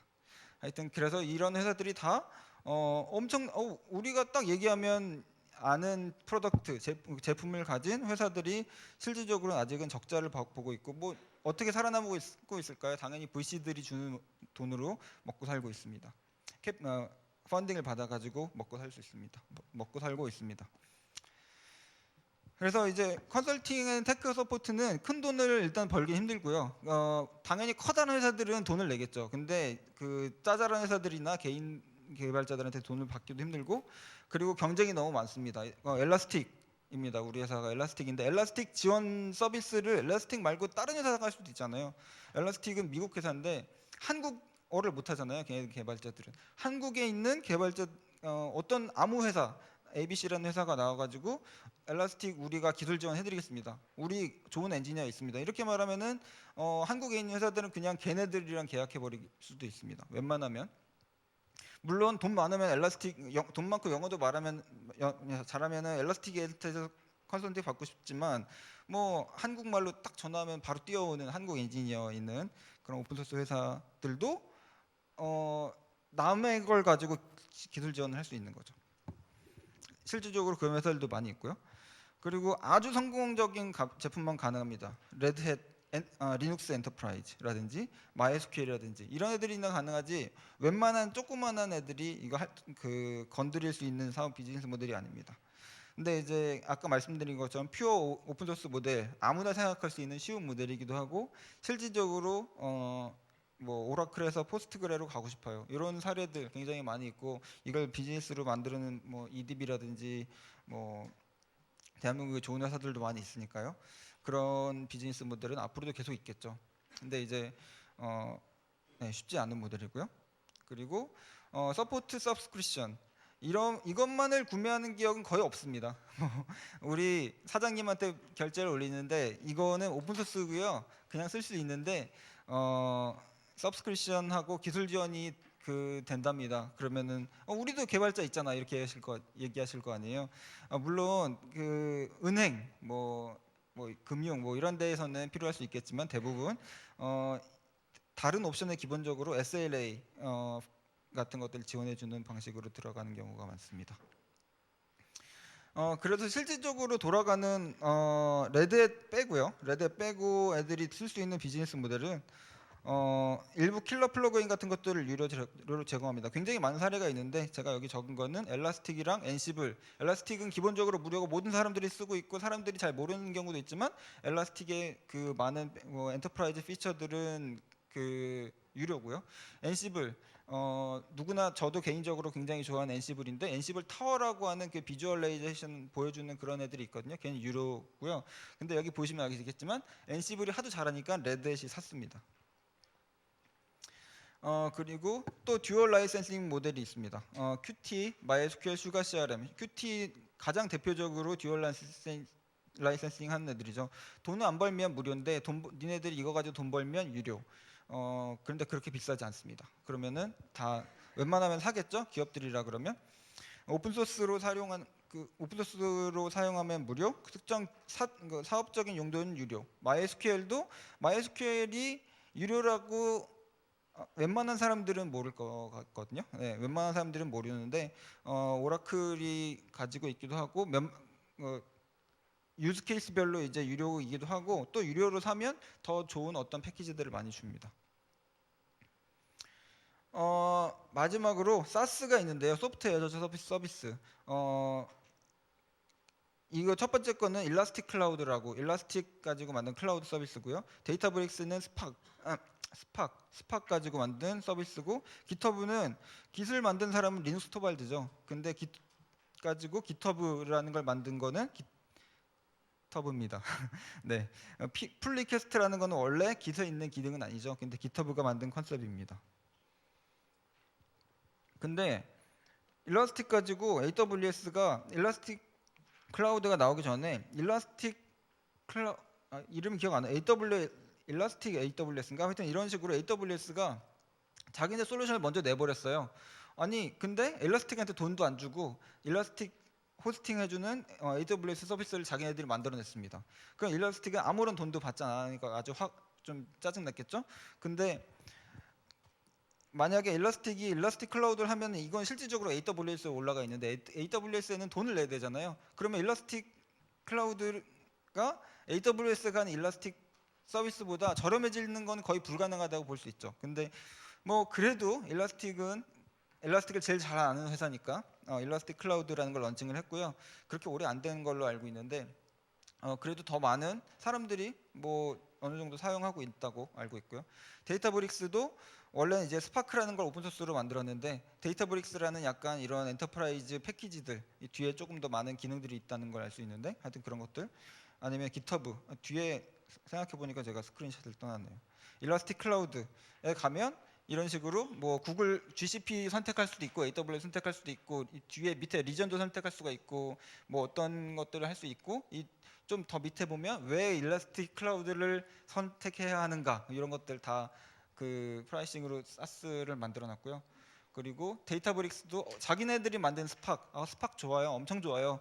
근데 데이터브릭스를 쓰면 더 좋아요. 이렇게 만들어 놨고요. 그리고 이게 이제 밑에 체크박스로 데이터브릭스가 스파크는 XXS인데 데이터브릭스는 다 돼요. 이런 식으로 해놨습니다. 그리고 깃허브도 깃허브는 깃허브 텍스라고 하죠. 모든 개발자들이 돈을 내야 하는 물론 퍼블릭만 개발하면 상관없는데 프라이빗 가끔 가지고 싶잖아요. 그러면은 돈을 내야 하는 GitHub. Git은 자기네가 만든 게 아닌데 GitHub가 엄청나게 돈을 벌고 있죠. 네, 실질적으로 클로즈드 소스 툴링, 그러니까 이런 엘라스틱이나 그러니까 실질적으로 이제 위에 두 개는 실질적으로 돈 벌 수 있는 회사가 레드햇밖에 없다. 뭐 대부분 이렇게 말씀을 많이 하시고요. 물론 저기 내가 밥 벌어먹을 정도의 돈을 벌 수 있겠지만 제가 말씀드리는 건 엄청 큰 돈을 벌기에는 위에 두 개 모델은 굉장히 힘들고요. 그리고 실질적으로 이제 엘라스틱이나 뭐 다른 회사들 데이터 쪽 회사들을 봤을 때 세 번째나 다섯 번째 같은 것들을 가지고 굉장히 사업적으로 시도를 많이 하려고 하는 것이 요즘 트렌드인 것 같습니다. SQLite는 아시다시피 퍼블릭 도메인입니다. 무료거든요. 그래서 모두가 사용하고 있죠. 근데 이 밑에 보면 절대 돈 낼 필요가 없어요. 절대 사지 마세요라고 했는데 어떤 회사들에서는 SQLite를 너무 사고 싶은 거예요. 그러니까 왜냐면 법적으로 나중에 문제가 생길 것 같아가지고 제발 우리가 니네를 그러니까 소프트웨어 라이센스를 살 수 있는 방법을 제발 만들어줘라고 해가지고 하도 SQLite가 그런 요청들이 많으니까 우리 진짜 절대 어떤 이유에서도 살 필요가 없는데 니네들을 위해서 우리가 이런 플랜을 만들어놨어라고 하는 페이지가 있습니다. 여기 가시면 그래가지고 왜 그 밑에 이제 블루 포인트가 왜 사는지인가인데 맨 밑에 보면 Your legal department tells you that you have to purchase a license. 우리 정말 절대 살 필요가 없는데 법무팀이 자꾸 이런 걸 사라 그러는 거예요. 그러지 불안하니까 걔네들은 자꾸 일단 모두가 사용하는 소프트웨어를 만들면 돈이 안 될 수가 없다. 네, 마무리 빨리 하겠습니다. 집에 빨리 가셔야 되는데 이런 디펙토 스탠다드 각각 카테고리별로 디펙토 스탠다드가 되면 표준이 되고요. 표준이 되면 당연히 표준을 만든다는 건 돈이 되죠. 그래서 성장을 해야 되고요. 근데 실질적으로 무료니까 공개해서 많이 쓸 거라고 생각하시잖아요. 무료니까요. 근데 실질적으로는 그렇지 않습니다. 왜 수많은 라이브러리 중에서 리액트를 쓰나요? 페이스북이 만들어서. 뷰는 알리바바가 뒤에 있어서. 아무나 내가 만든다고 생각보다 성장하진 않고요. 그래서 오픈소스 성공시키기 위해서 저희 회사들도 이렇게 많이 신경을 쓰는데 문서 관리도 열심히 해야 되고요. 좋은 제품은 당연히 기본이고 비어있는 곳을 찾아가지고 포지셔닝도 잘해야 되고요. 남들이 MySQL이 있는데 우리 서버용 데이터베이스 RDB를 만들겠어요. 그러면 99% 망하겠죠. 커뮤니티 관리, 피드백 답변도 빨리 잘 해줘야 되고 소셜 채널도 운영해야 되고 마케팅도 실질적으로 돈 쓰는 마케팅 다양한 거 있잖아요. 컨텐츠 마케팅 같은 것들 그런 것도 다 해야 되고 그리고 이런 비즈니스 모델에 대한 그런 이해도 충분히 있어야 나중에 서스테이너블 지속 가능한 그런 프로젝트가 될 수 있을 거라고 생각합니다. 네, 감사합니다.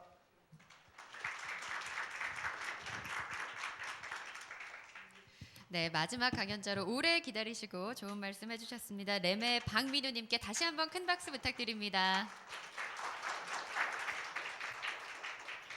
네, 오픈소스 컨퍼런스 오픈소스는 더하고 4차 산업혁명은 누리고라는 주제로 많은 이야기 공유했습니다. 이 변화하는 소프트웨어 생태계에서 함께 미래를 준비하는 마음으로 정말 긴 시간 끝까지 자리를 지켜주신 여러분께 다시 한번 감사의 말씀을 드립니다.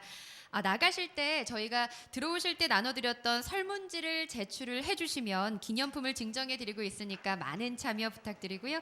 이상으로 2017 제9회 공개 소프트웨어 데이 행사를 모두 마치도록 하겠습니다. 저는 지금까지 김하나였습니다. 고맙습니다.